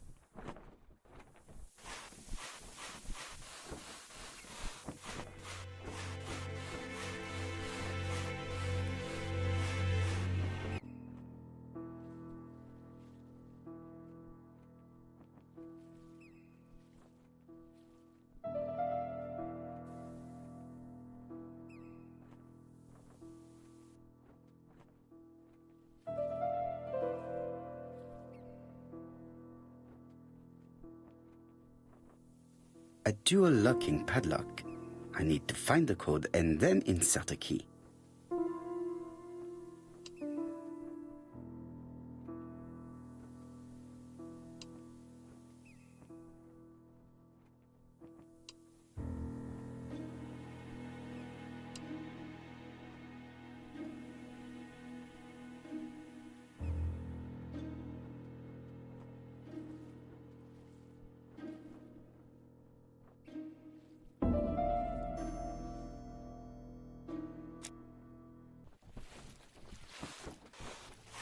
I screwed it already, but...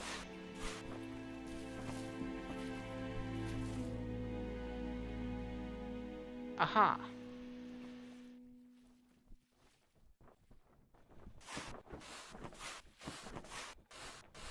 I already have the key. Never mind. I am idiot. Thinking.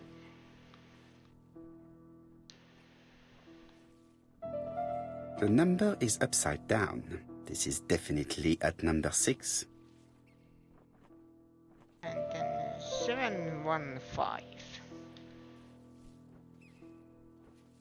A dual locking padlock. I need to find the code and then insert a key. 7 1 5.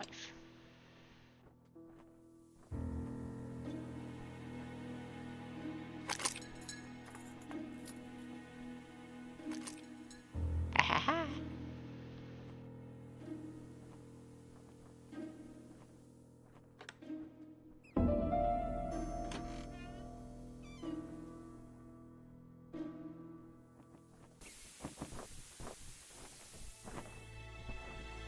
Three eagle pots.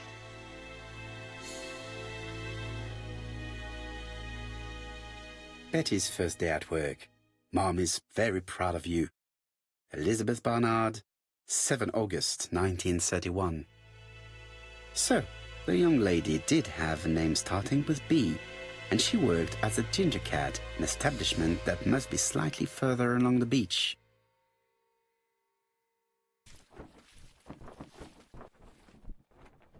The purse is full. Yet again, we can dismiss theft as the motive for the murder. Here is the watch she must have removed to prevent it from getting wet. A top-brand lipstick. She liked to take care of her appearance. As well as a photo of the victim with some company. It could be useful to me. I got the photo.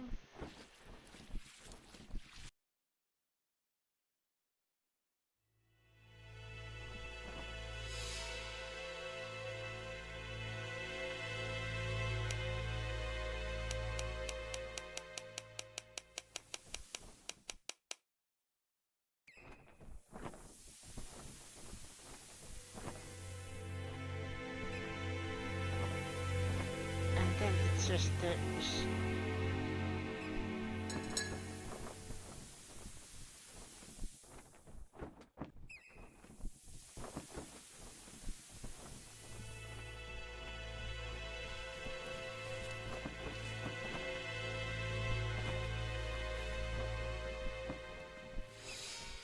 no?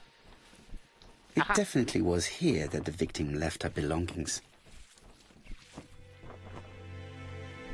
I needed to Jap has gone to the close the police. inventory first. The victim has been identified and her family had reported her disappearance. She was called? Elizabeth Barnard, mainly Betty. She worked as a ginger cat at the cafe slightly further along the beach. But Poirot, how on earth? Never mind. Do you have her address? Yes, she lived with her parents on the street leading to the beach, number 22. Shall we go? You are far too impatient, Hastings. Let the poor people take in the news first. Let us go and visit the cafe where Betty worked. I'm sorry, but Hastings, Poirot, we found out something about the victim. She was this and this, and she worked here, and she name was that. Hastings, goddamn you.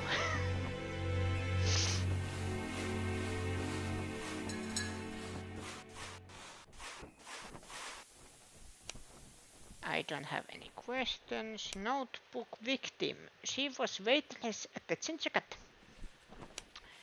Go to the Ginger Cat.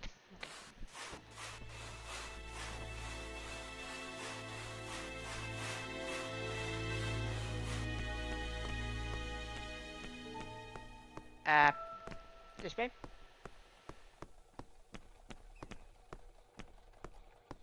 Ginger Cat Restaurante. Hastings appears to be ill at ease. He appeared to be relatively indifferent to Mrs. Asher's murder, but the young woman's murder seems to be troubling him greatly. I fear that this case is far from being solved. Come on, Poirot. You'll find the killer. Certes. But how many times will he kill before I do?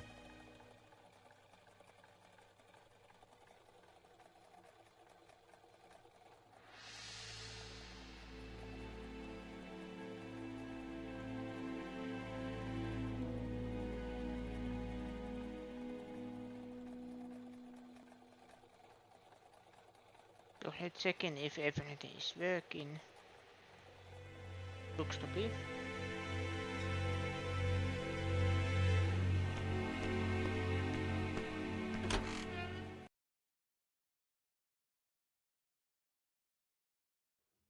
I'll be with you in a minute, gentlemen. No rush.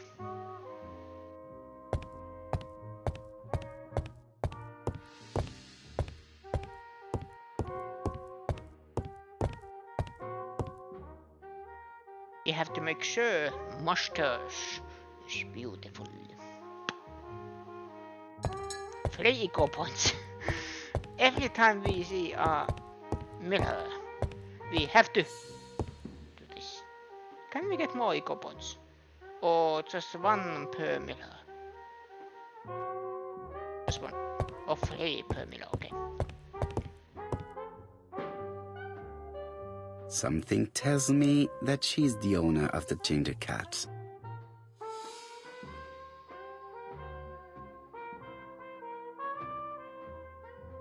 Click appearance.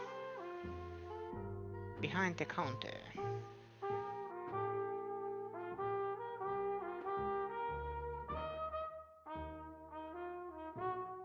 Red hair. This woman must be the owner of the ginger cat. It looks like something is bothering her. How can I help you? A hot chocolate and a tea for my friend, please. I'll bring it straight away.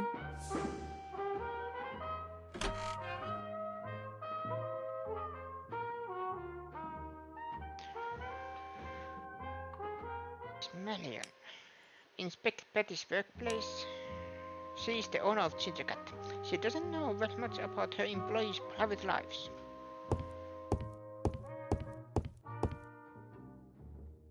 I need to know the time range during which Betty was working on her own.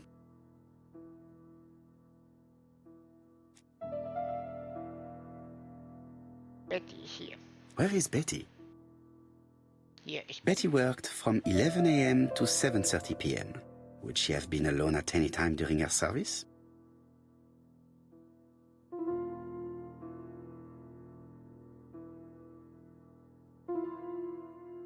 Interesting. Betty was alone between 5 p.m. and 7:30 p.m. Who did she serve?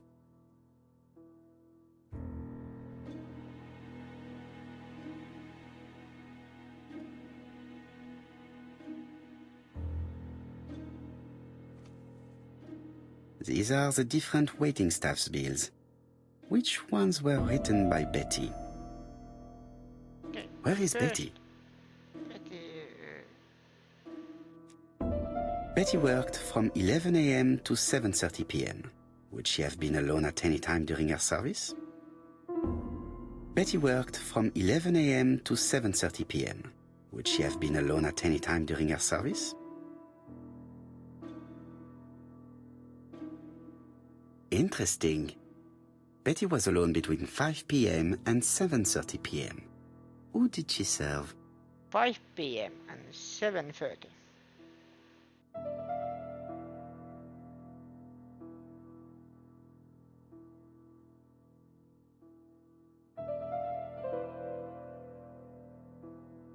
Aha.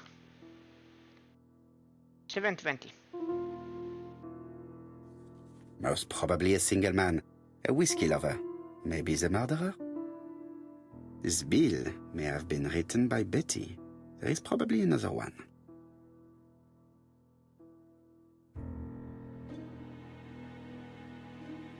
$6:30.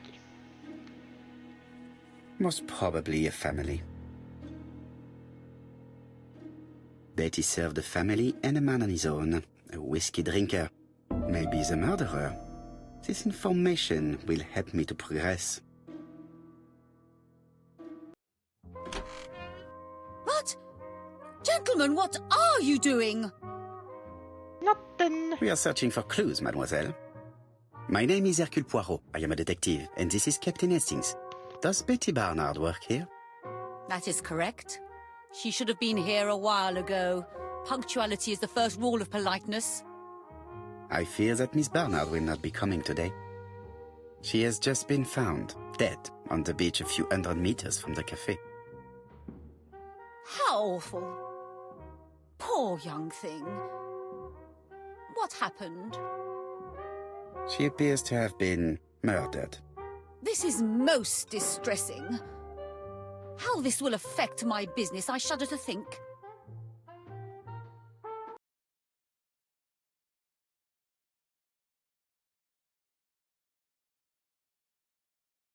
Ask what she knows about Betty. What can you tell us about Miss Barnard? Nothing, absolutely nothing. Miss Barnard was my employee. Her private life was none of my business. You did know at least that she had a young man. Indeed. Ask if her gentleman friend might have attacked her. Ask if the man in the photo is her gentleman friend. This photo was found. Is this him? Yes, that's him all right. But I haven't seen him for some time. That was going well. Say that young people no longer have morals.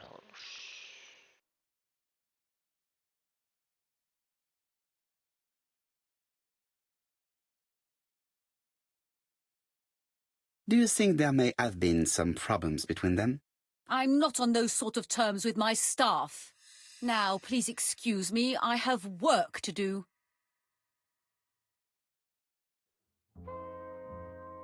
The customer who ordered the whiskey might provide us more information. He may have been the last one to see Betty alive. It is an interesting idea, Hastings. Maybe he is a regular guest. What do you think, mademoiselle? I don't think so. Our regular guests tend to order tea and cakes. At this time of the year, there are a lot of tourists about you never see again. That's what I thought. Time to visit Betty's home.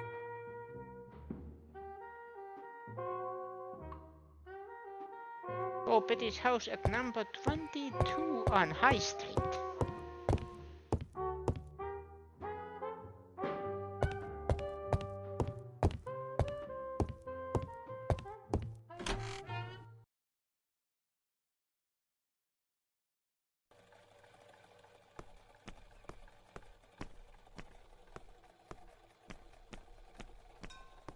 With all these tourists, these shops must be thriving.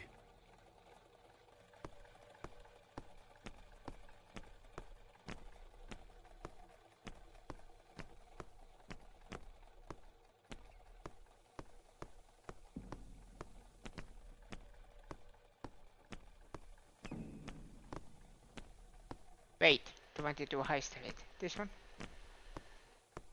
Am I thinking too simple? I am thinking too simple.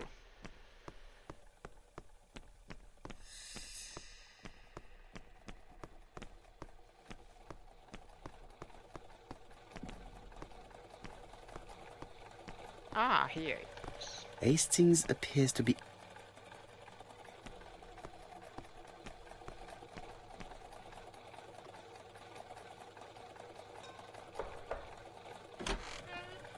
How do you do, mademoiselle? My name is Hercule Poirot. I know you. You're that detective we hear all about. I do not know if that is a compliment, but I will take it as one for now. You are Betty's sister, I believe? Yes. My name is Megan. Can we come in? Please do.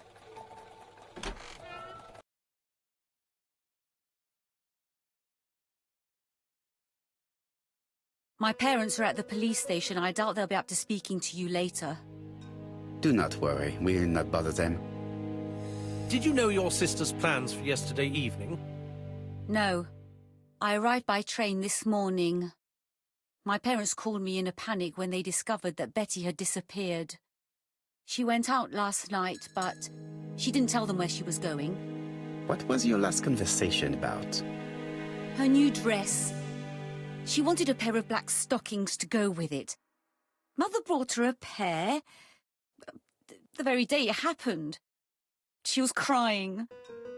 And to think that Betty never even wore them. Poor Mummy.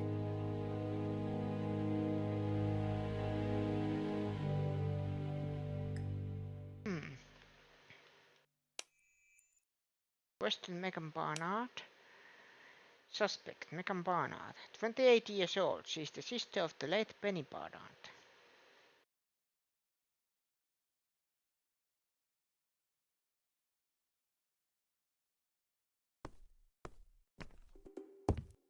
This gramophone is magnificent. It is a one-off, without a doubt. Magnificent. Family photos and files. But most importantly is the mirror. Ha ha ha ha ha.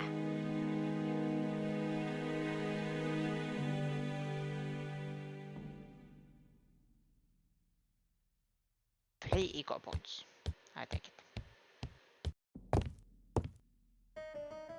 The Barnard appeared to make music a priority in their budget. Bone furniture. Piano. Violin.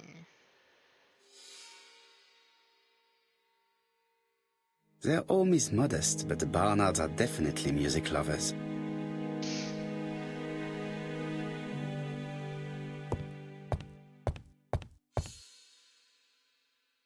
What is she feeling at the moment?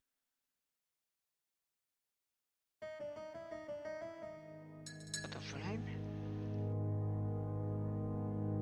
She has been crying. Oh, what's there?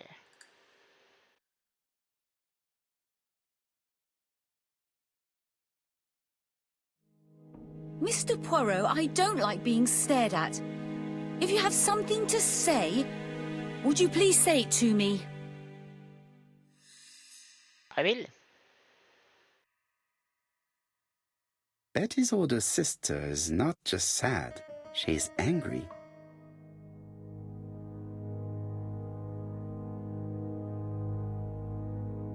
Hastings always pays more attention when young women are being questioned.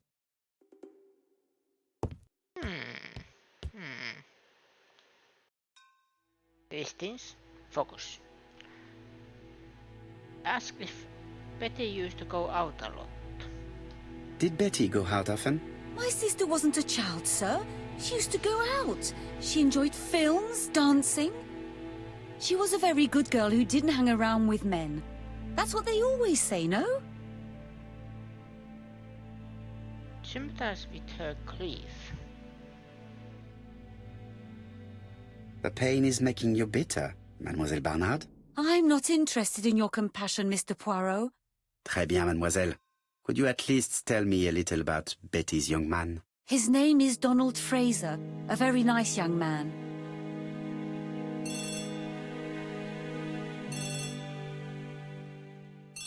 Oh, excuse me, I have to answer that. But of course.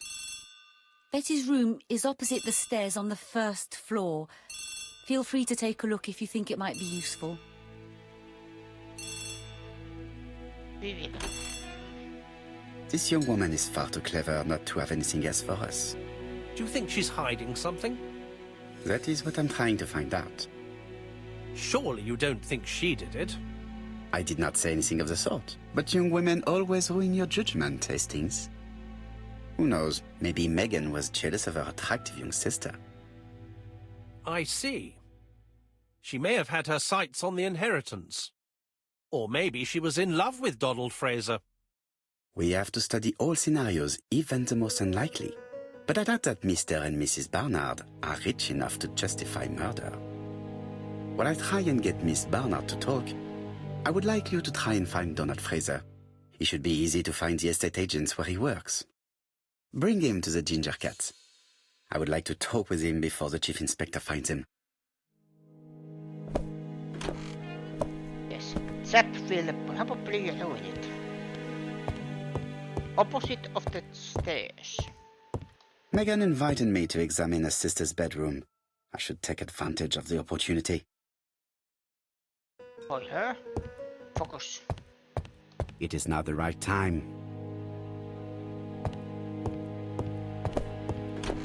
Or does it mean this? Miller.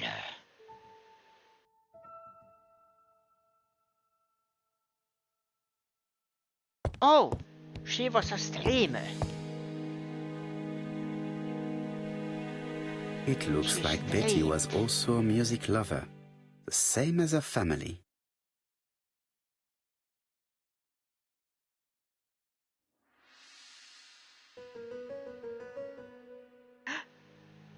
I got it.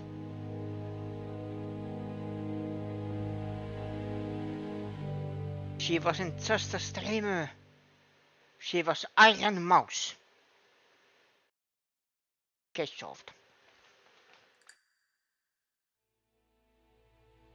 Without a doubt, Betty used to sing.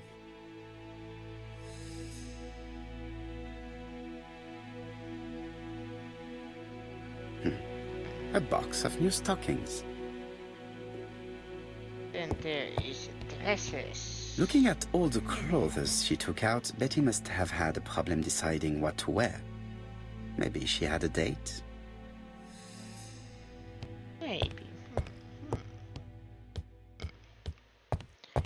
Maybe with one certain Donald. A record sleeve with a handwritten title. Betty must have recorded the demo. I'd be interested to hear it.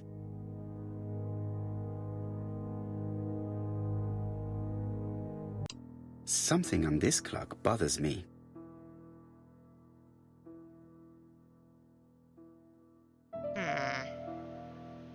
And me too. What a strange mechanism. I don't think it serves to turn the hands. What kind of clock is this?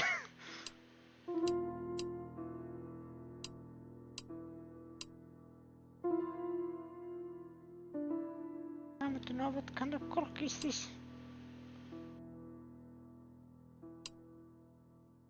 The cogs are blocked by these wooden panels.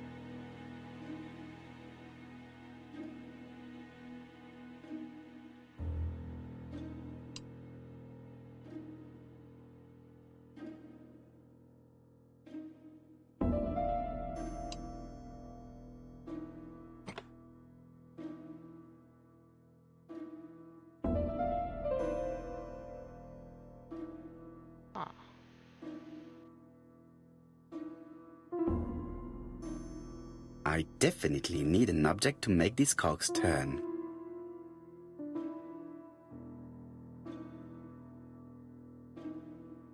I definitely need an object to make these cogs turn. I definitely need an object to make these cogs turn.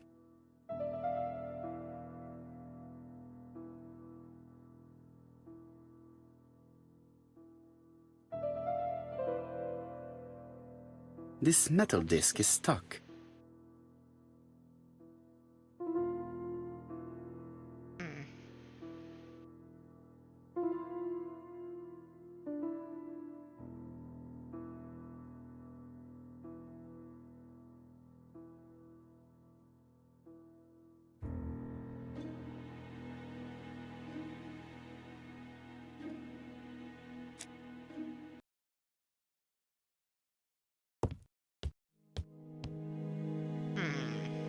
It looks like Betty has a very busy life.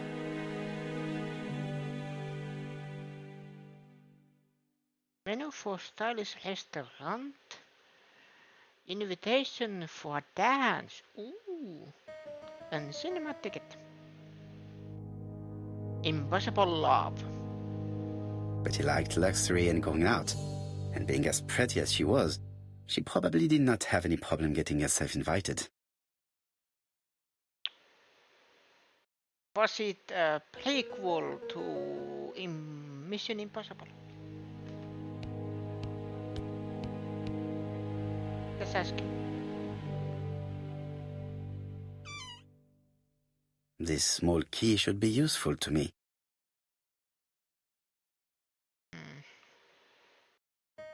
Medicine to prevent voice loss. Did Betty have problems with her voice? Now I have a key. Will it work here? Something on this clock bothers me.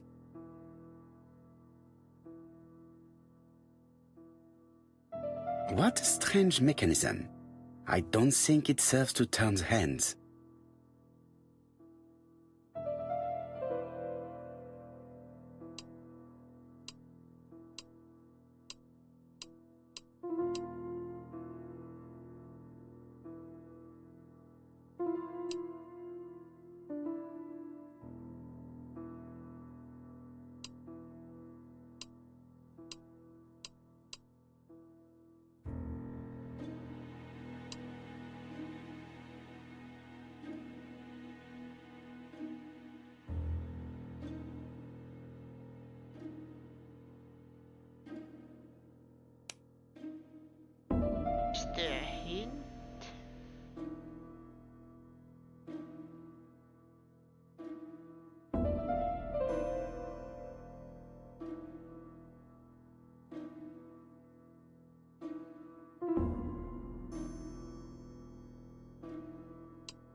cogs are blocked by these wooden panels.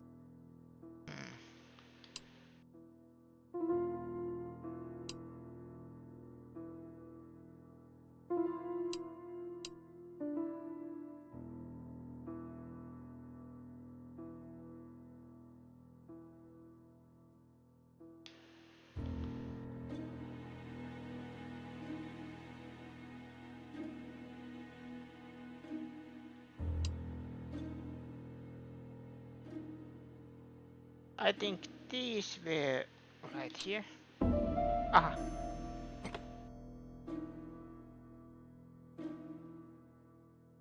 I definitely need an object to...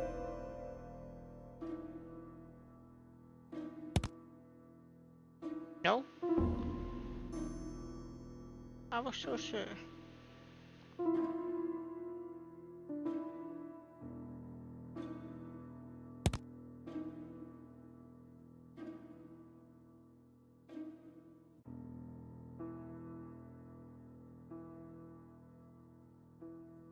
This metal disc is stuck.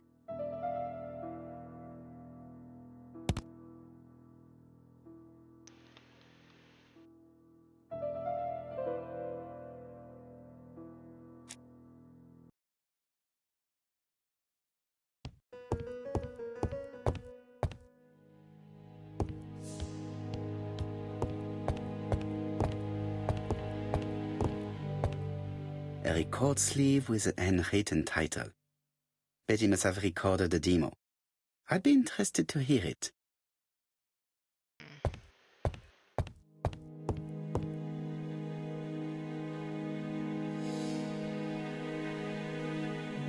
I've finished with this subject.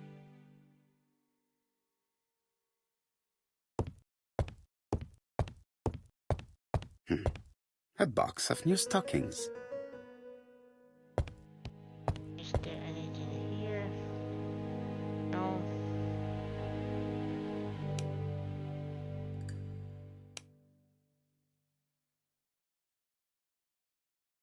Panat.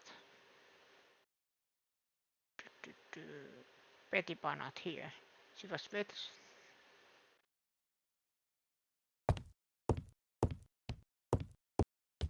Betty liked luxury and going out. And being as pretty as she was, she probably did not have any problem getting herself invited.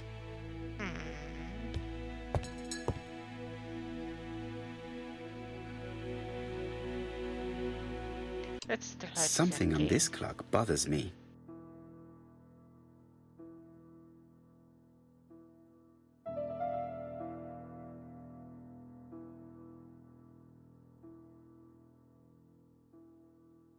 There, that's better. Olive cloth.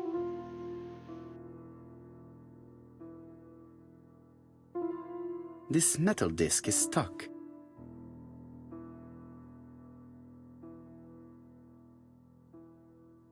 What a strange mechanism. I don't think it serves to turn the hands.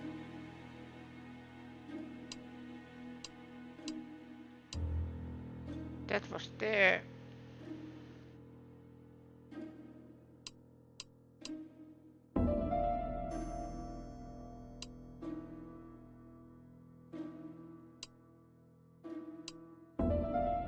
There. I definitely need an object to make these cogs turn.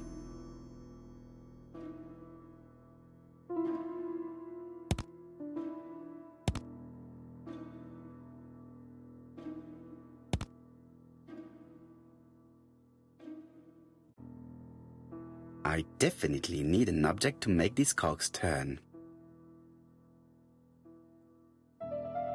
I definitely need an object to make these cogs turn.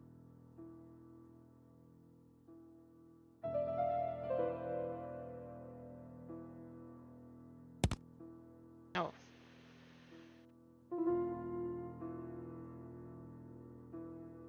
This metal disc is stuck.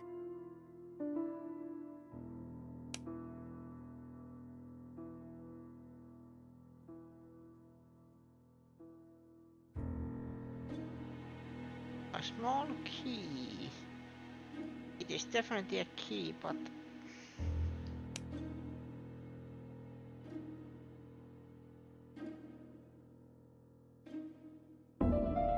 This metal disc...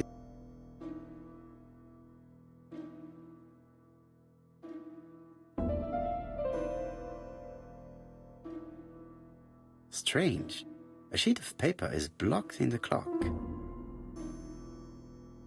This wooden panel is blocked. I can't open it.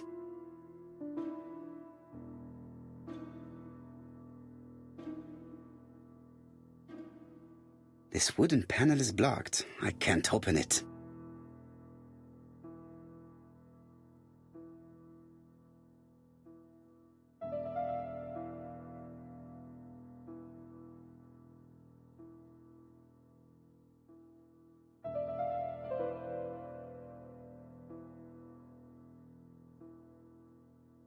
I definitely need an object.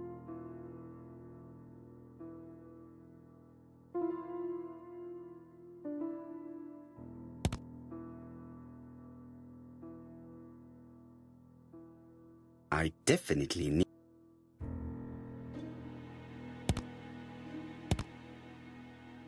It doesn't work.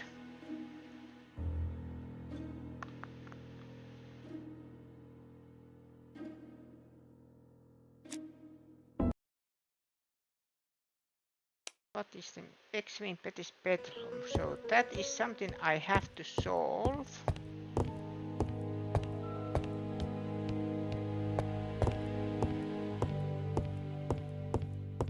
Looking at all the clothes she took out, Betty must have had a problem deciding what to wear. Maybe she had a date?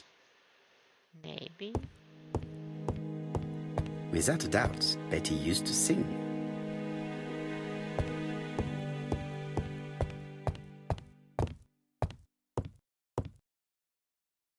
A record sleeve with a handwritten title. Betty must have recorded a demo. I'd be interested to hear it. Something here that I can interact with.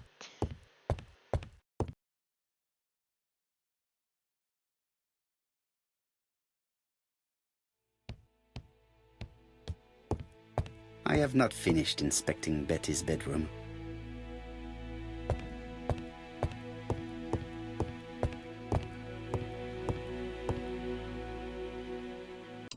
Something on this clock bothers me.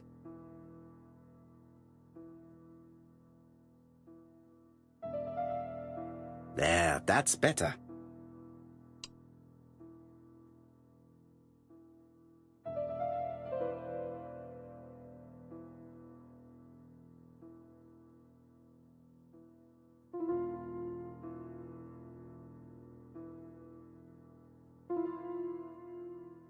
Strange. A sheet of paper is blocked in the clock. This wooden panel is blocked. I can't open it. This wooden panel is blocked. I can't open it.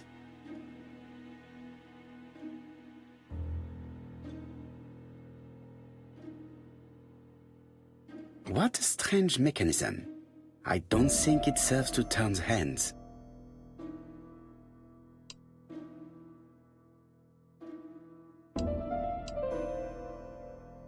And then this one. Yeah. But then, what to do with you? I definitely need an object to make these cogs turn.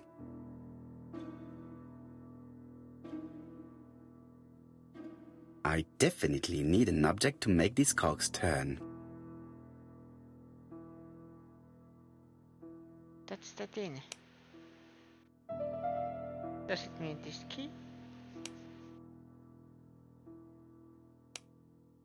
A key?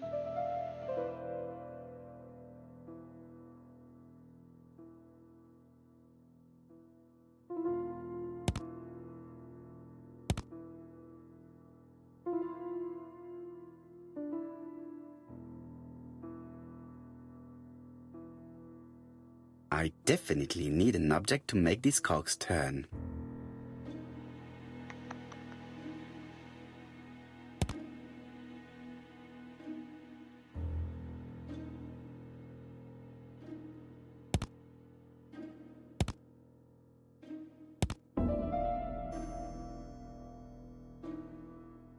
else?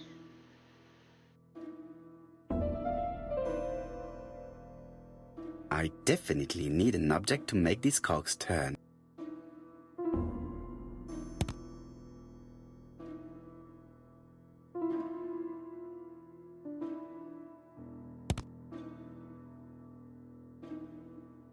Well, at least I tried.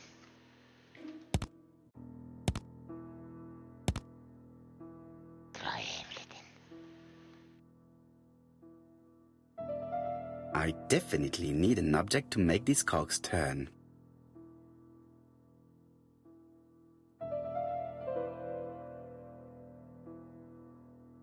This metal disc is stuck.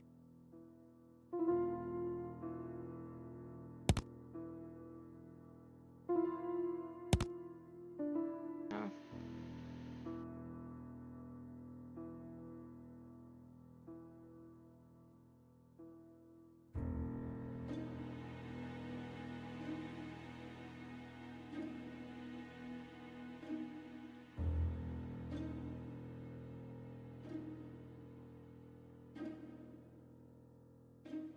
This wooden panel is blocked. I can't.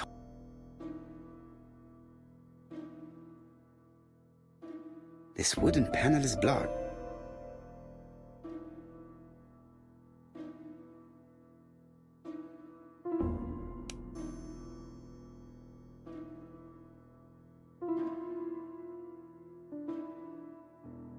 This metal disc is stuck.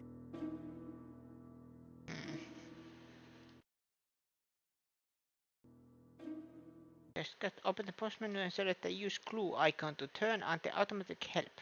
Poirot will execute an action to provide you with an indication to help you to progress. The help icon needs to recharge before being used again.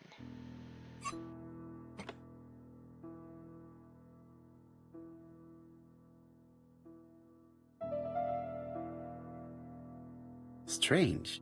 A sheet of paper. This wooden panel is blocked. I can't open it. He's an idiot. This metal disc is stuck.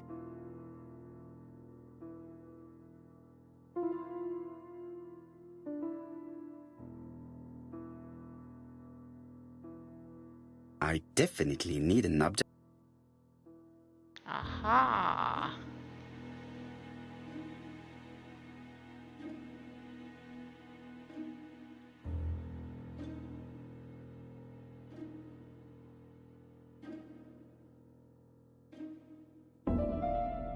This decoration appears to be firmly fastened.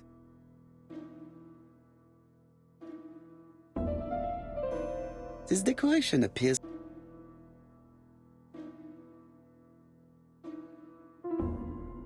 This decoration appears to be firmly fastened.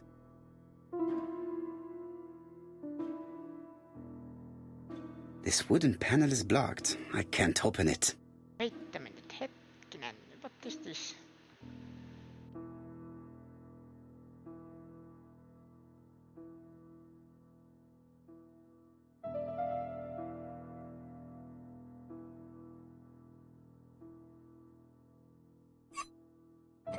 Good. It should be possible to open the wooden panel. Look, a key. This could be useful. This code probably has something to do with the mechanism above the clock. 1, 2, 2, 3.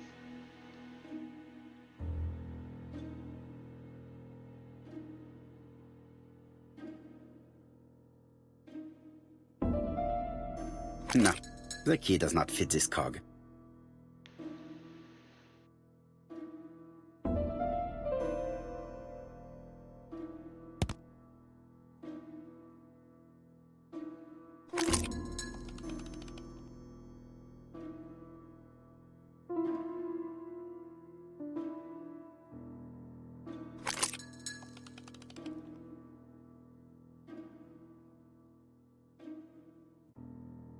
No, the key does not fit this cog.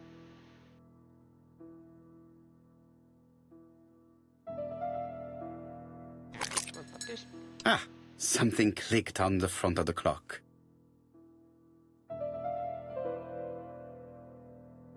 Hello.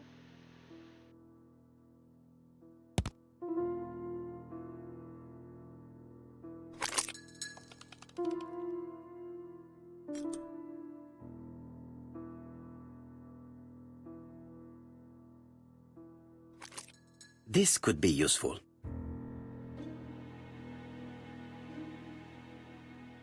Betty, I enjoyed a wonderful evening in your company, and I hope that we will see each other again very soon. D. My dearest Betty, I know that your art is already spoken for, but you are the most beautiful dancer I have ever had the pleasure of meeting, and I am impatient to see you again. Adrian.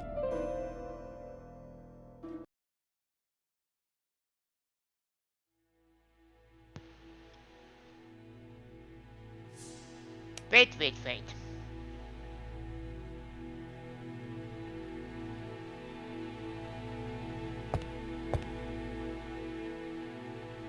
Betty, I enjoyed a wonderful evening in your company, and I hope that we will see each other again very soon. D. My dearest Betty, I know that your art is already spoken for, but you are the most beautiful dancer I have ever had the pleasure of meeting, and I am impatient to see you again. Adrian.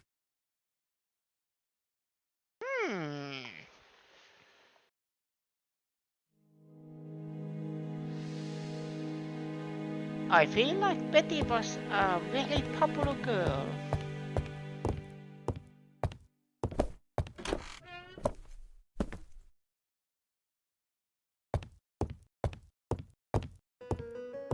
It is now the right time.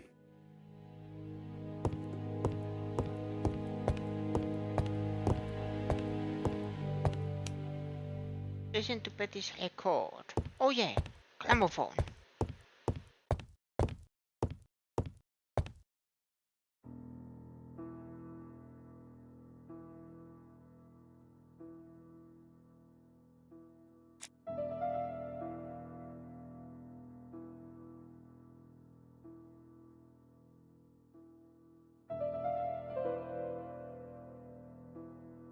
Let us see. What is this cupboard hiding?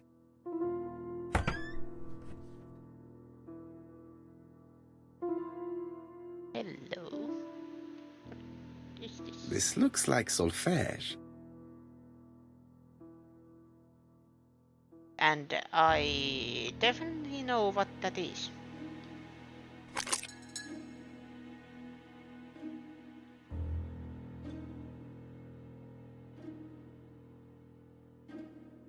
That doesn't work. I must have forgotten a step. Forgotten step.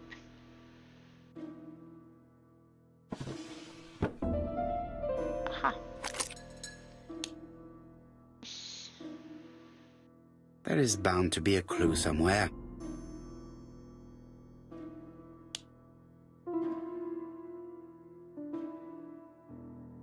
Aha.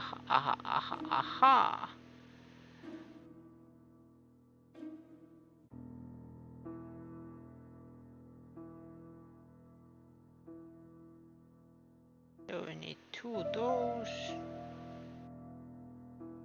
And then 1 those. Oh, wait a minute.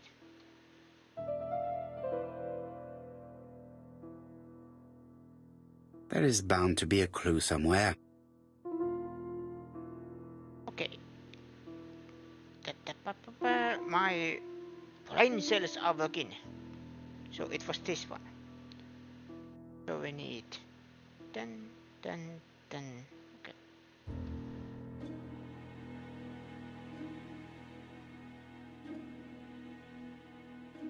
There is bound to be a clue somewhere.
4.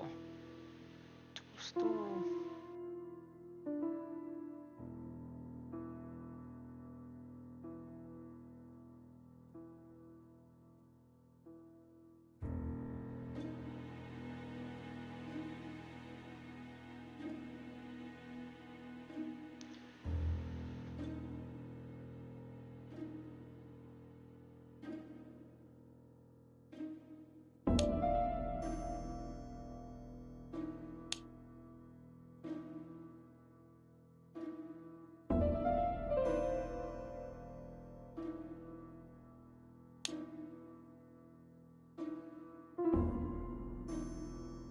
Now this has to be 2.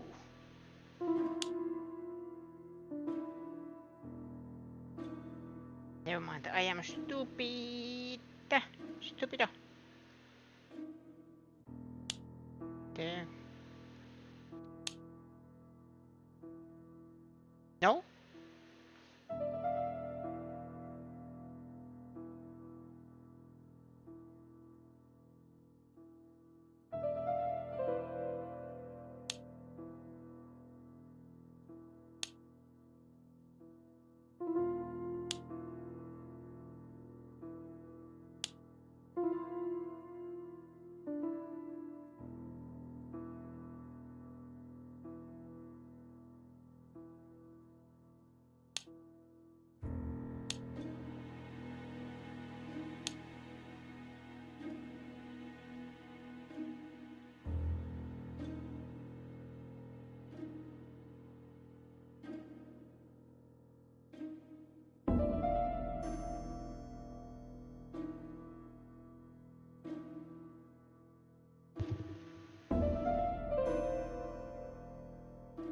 This is further 2.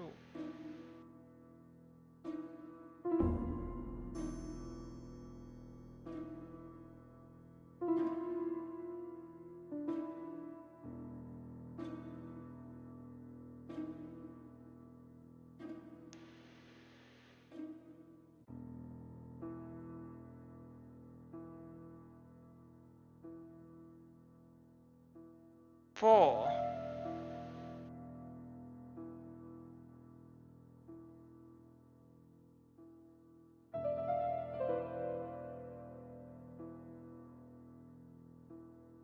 So this is worth of 2 of these, 4 of these.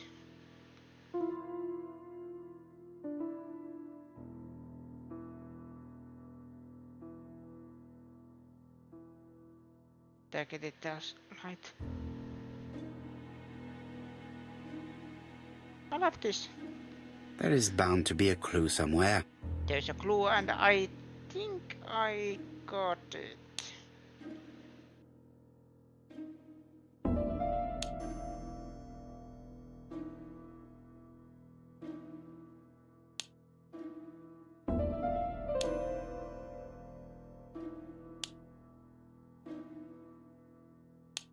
No, these are 2.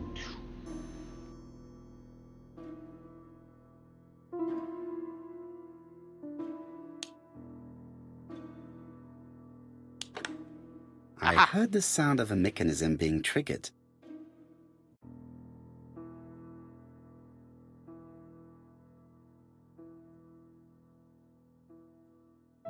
Hello, what do we have here?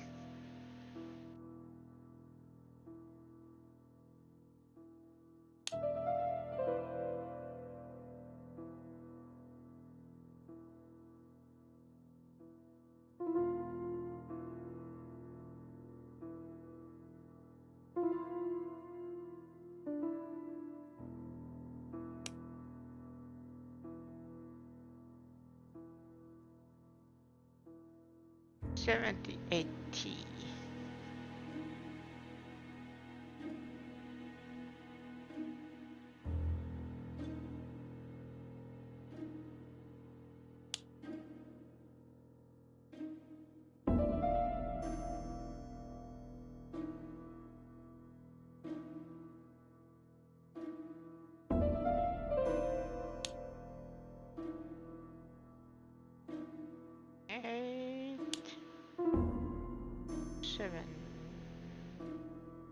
just have to put the record on the gramophone and start it.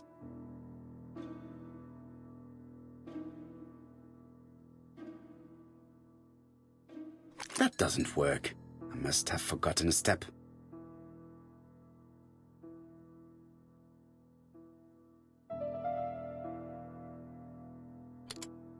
That doesn't work.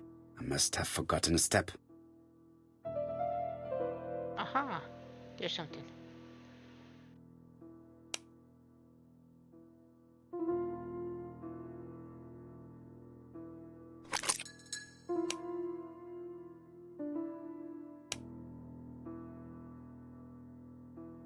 And on.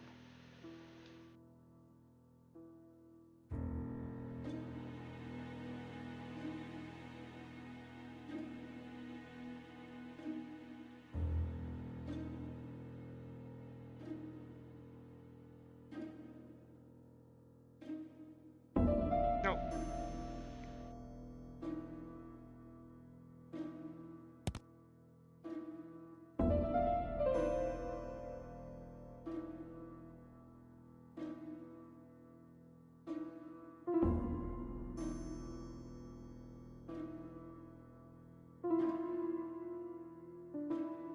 It looks like something goes in here.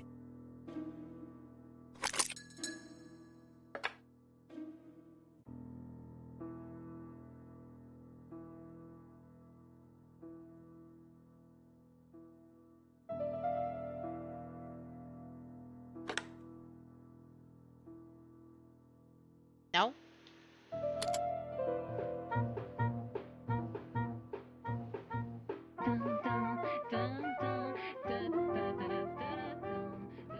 Oh, Donald!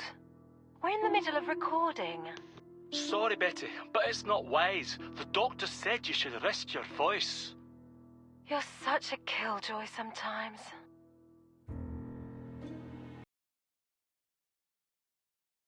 Betty was such a good singer. It's true. Did she have any problem with her throat? Yes, she had to be careful with her voice.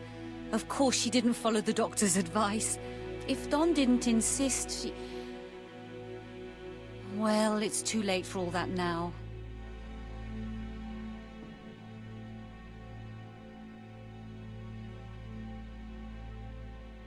What about Dawn?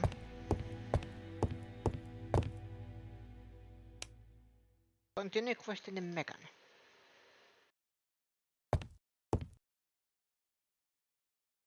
It looks like this woman is single, but she has feelings for someone.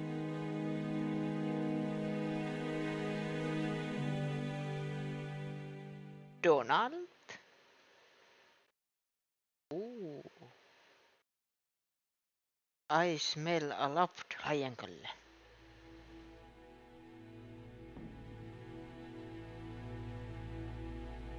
She is looking so intensely at this photo. But is it really a sister that she's studying in this manner?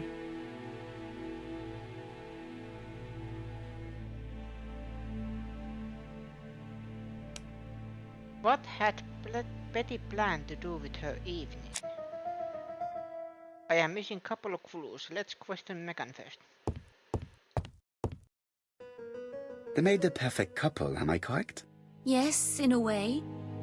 She was pretty and he... Well? He's a bright man, with a promising career ahead of him. He would have made Betty a good husband. He was always attentive and generous. Oh, a true gentleman. I hear a note of envy in your voice. You must have heard wrong.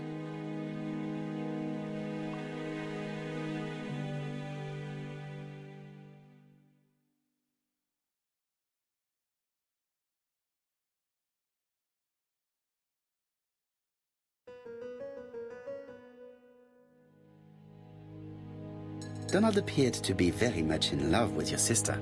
Yes, he was mad about her. Mad, you say? Being madly in love can often be destructive, and Mr. Fraser was known for being jealous, I believe. No more than average. Men are always slightly possessive, especially when they are with a pretty woman.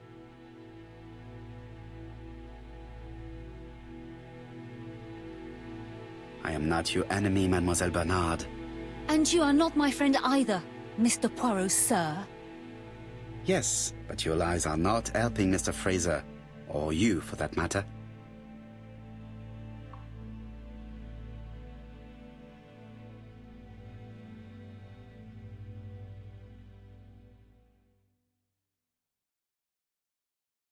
This case is much more complex than you think.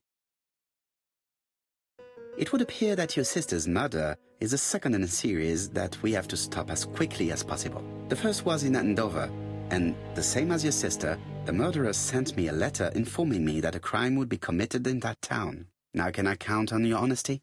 Yes, you have my confidence, Mr. Poirot. Don is a quiet and sensitive young man. Slightly reserved, too. And as is often the case with reserved people, when he flew into a temper, he completely lost control. He could be so violent. Betty was frightened. And when was this? The first time was about a year ago. But they rowed more recently. Donald found out that Betty had lied to him. She said she was going out with a girlfriend, but she went out for dinner with a married man. It was an awful scene. She told him that until they were married, she was free to go with whoever she pleased. Donald turned quite pale and started shaking and kept saying one day... Well? He'd commit murder.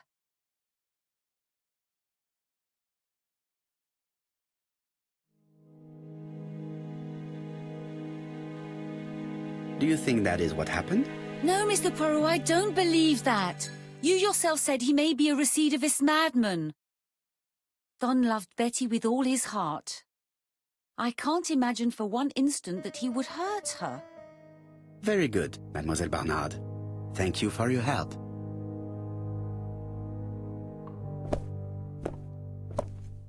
Fraser is at the Ginger Cat. The police haven't spoken to him, but they want to. Très bien, Hastings. Let's see him now.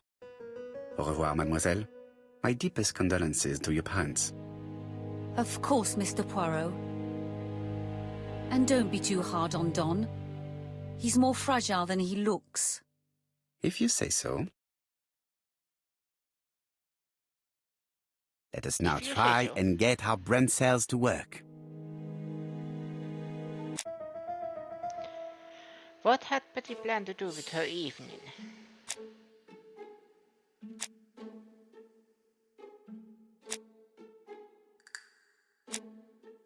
An Aquaman quest came to Ginger Cat and ordered the White House whiskey. No.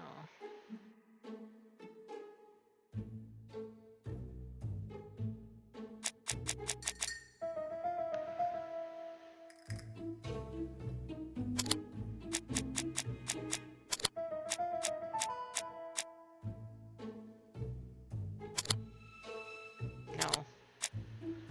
Planned to do with her evening.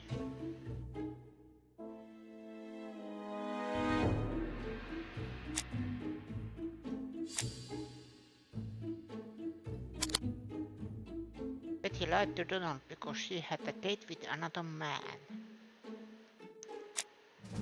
Did Betty know her assailant?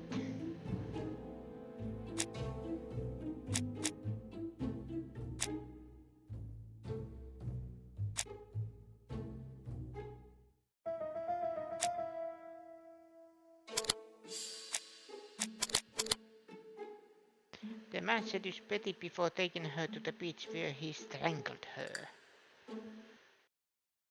Let us now try and get our brain cells to work.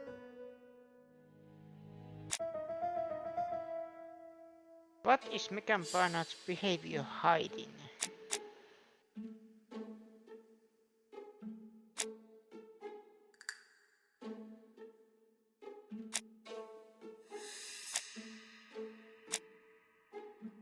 Donald Fraser.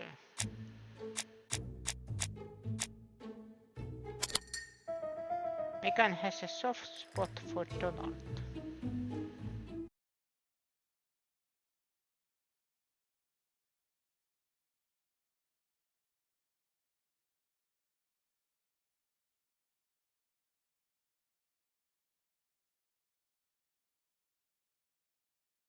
Are we back?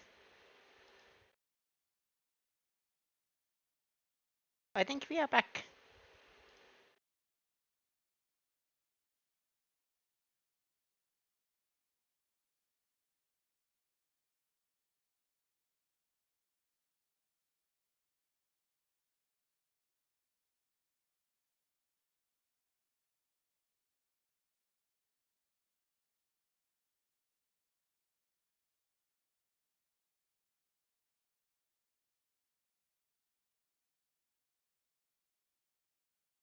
Good, I think.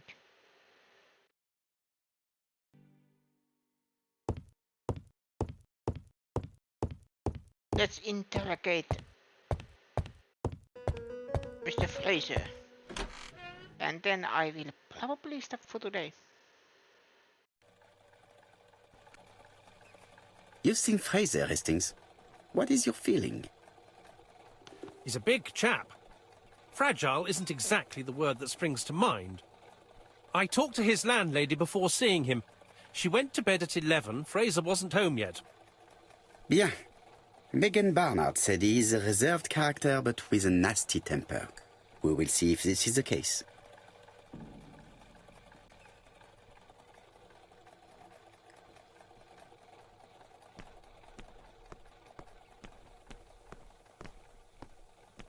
New thumbnails. Come on. You do not have a motive for Betty's murder.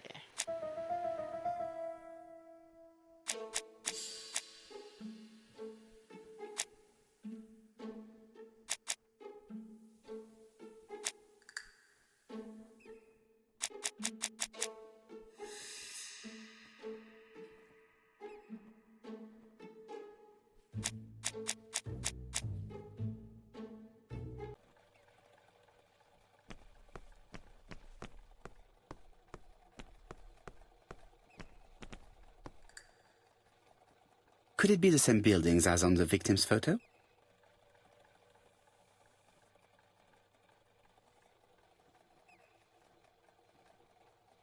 Newspaper kiosk. Cupola.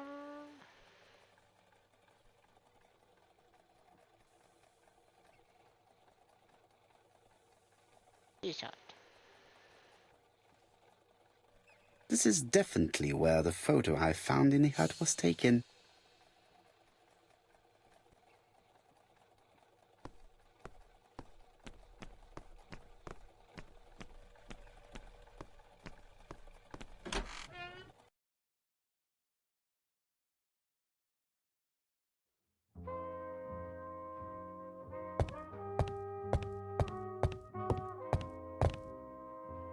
How do you do, Mr. Fraser?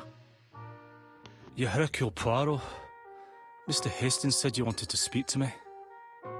Yes. I know that it may not be the right time, but I would like to ask you a few questions.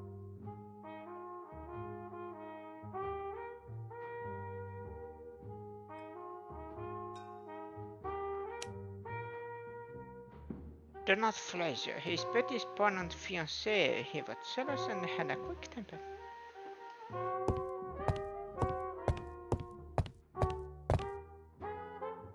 This man looks suspicious. Really. Dark circles. He hasn't slept much.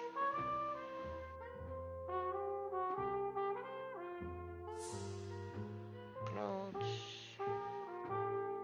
White Horse whiskey. Donald Fraser is in a terrible state, as if he hadn't slept all night. And he's drinking White Horse. So he was one of the customers. Leave me alone.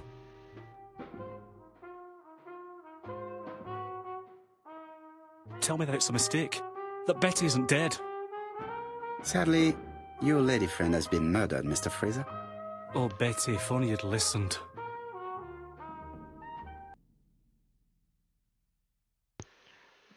Ask if he saw Betty yesterday afternoon. Say that Betty only ever did as she pleased. Ask what would have happened if she'd listened to him. Ask if he saw Betty yesterday afternoon. Did you visit Betty yesterday afternoon? No, I haven't seen Betty for 2 days. I was at the office yesterday afternoon. Can you prove that? Of course. But why this question?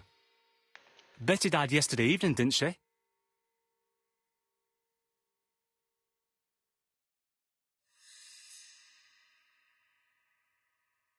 Ask if he likes Whitehorse whiskey. Yesterday, a guest came to the Ginger Cat alone and ordered a White Horse whiskey, and by the look of it, you also appear to be fond of this brand. Yes, it's a good whiskey and not cheap. I only drink it on special occasions. Or tragic ones. I understand. Do you know what Betty's plans were yesterday evening? She said she was having dinner with her sister.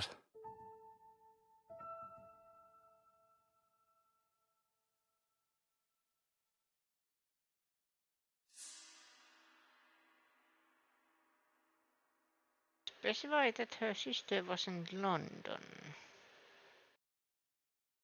Yet, Megan only returned to Bexhill this morning, Mr. Fraser. I didn't know. Right.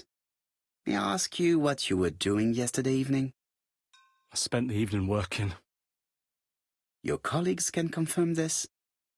No, I often take work home with me.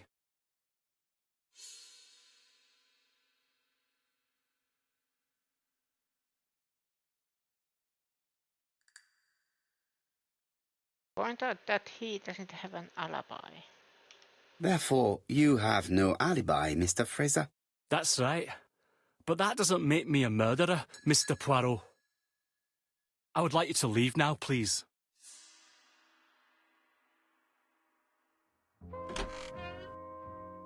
Ah, I knew I'd find you here, Poirot. I thought the victim's young man was here.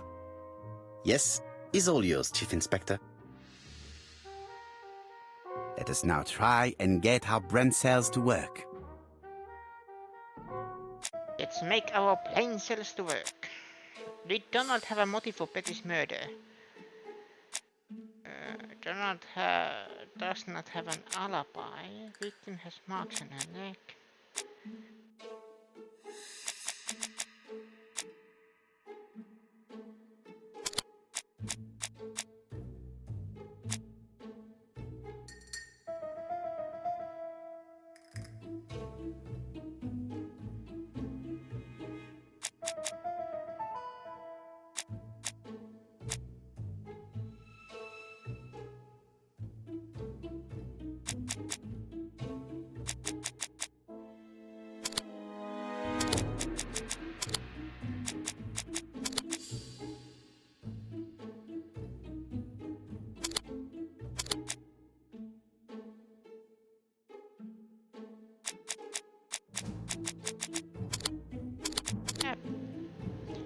Donald had a motive for killing Betty, jealousy. Does Donald have an alibi?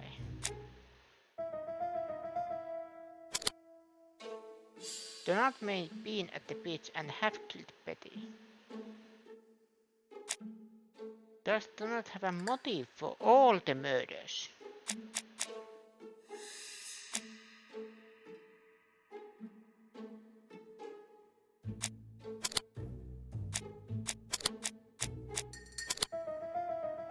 Donald may have killed Betty, but he does not have a motive for Miss Archer's murder.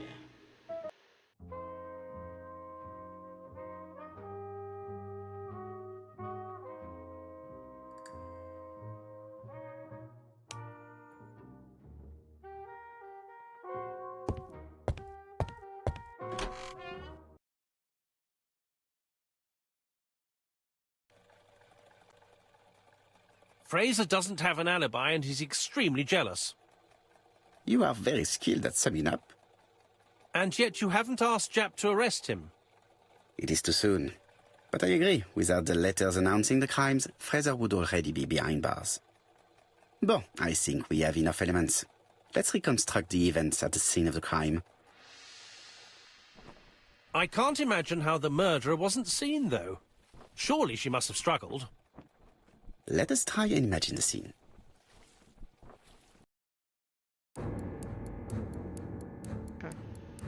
I like the music. The killer and the victim are walking on the beach. Miss Betty has a bag, a belt around her waist, and carries her shoes in her hand. Both of them walk slowly to hut number 5.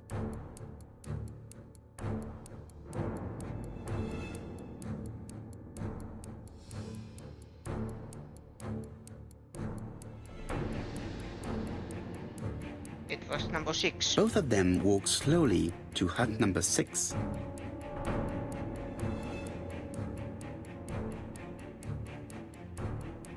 Miss Betty enters the hut. She leaves without her belongings. Then she hides a coat.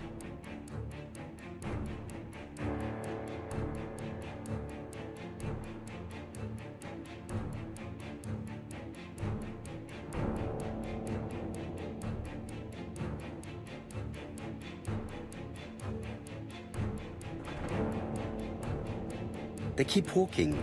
Then she removes her belt. The murderer moves behind her and then attacks her by surprise. The body falls, lifeless, on the sand. Everything appears to match the crime scene, mon cher Hastings. That is exactly what happened.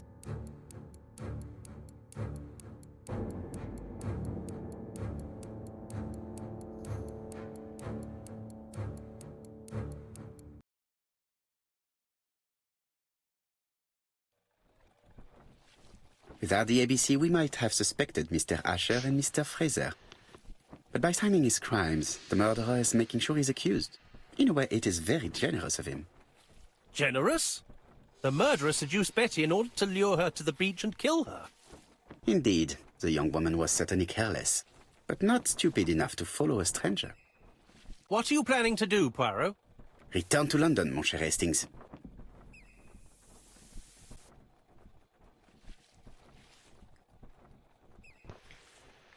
One clue available.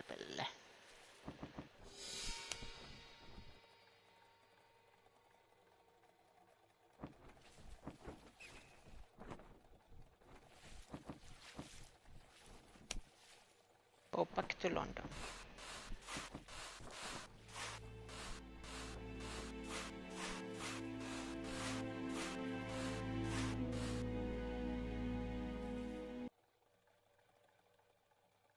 But I think before anything happens, this is where I will stop. Oh, I got new clue that, but never mind.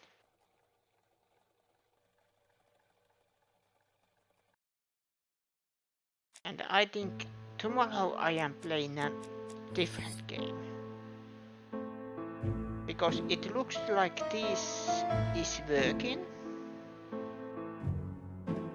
No problems.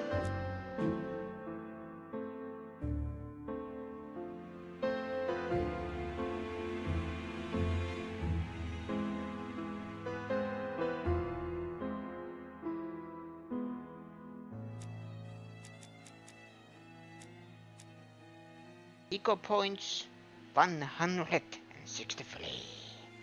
Progress 49%. I feel like this is very short game, but I will probably continue this on another day.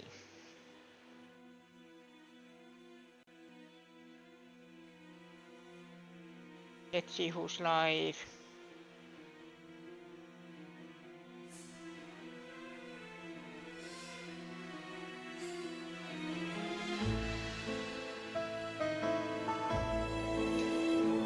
Let's head to see. Here is the raid.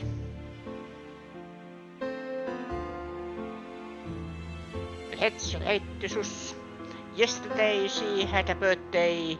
Today she's not having a birthday. It's her unbirthday. What?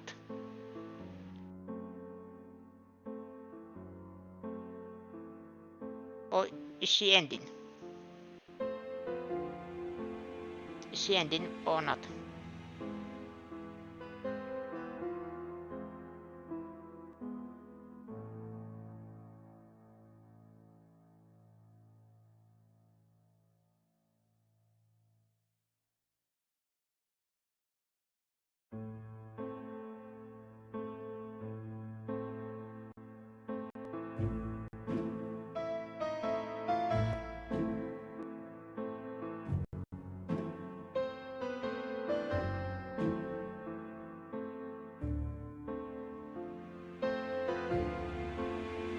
No, wait.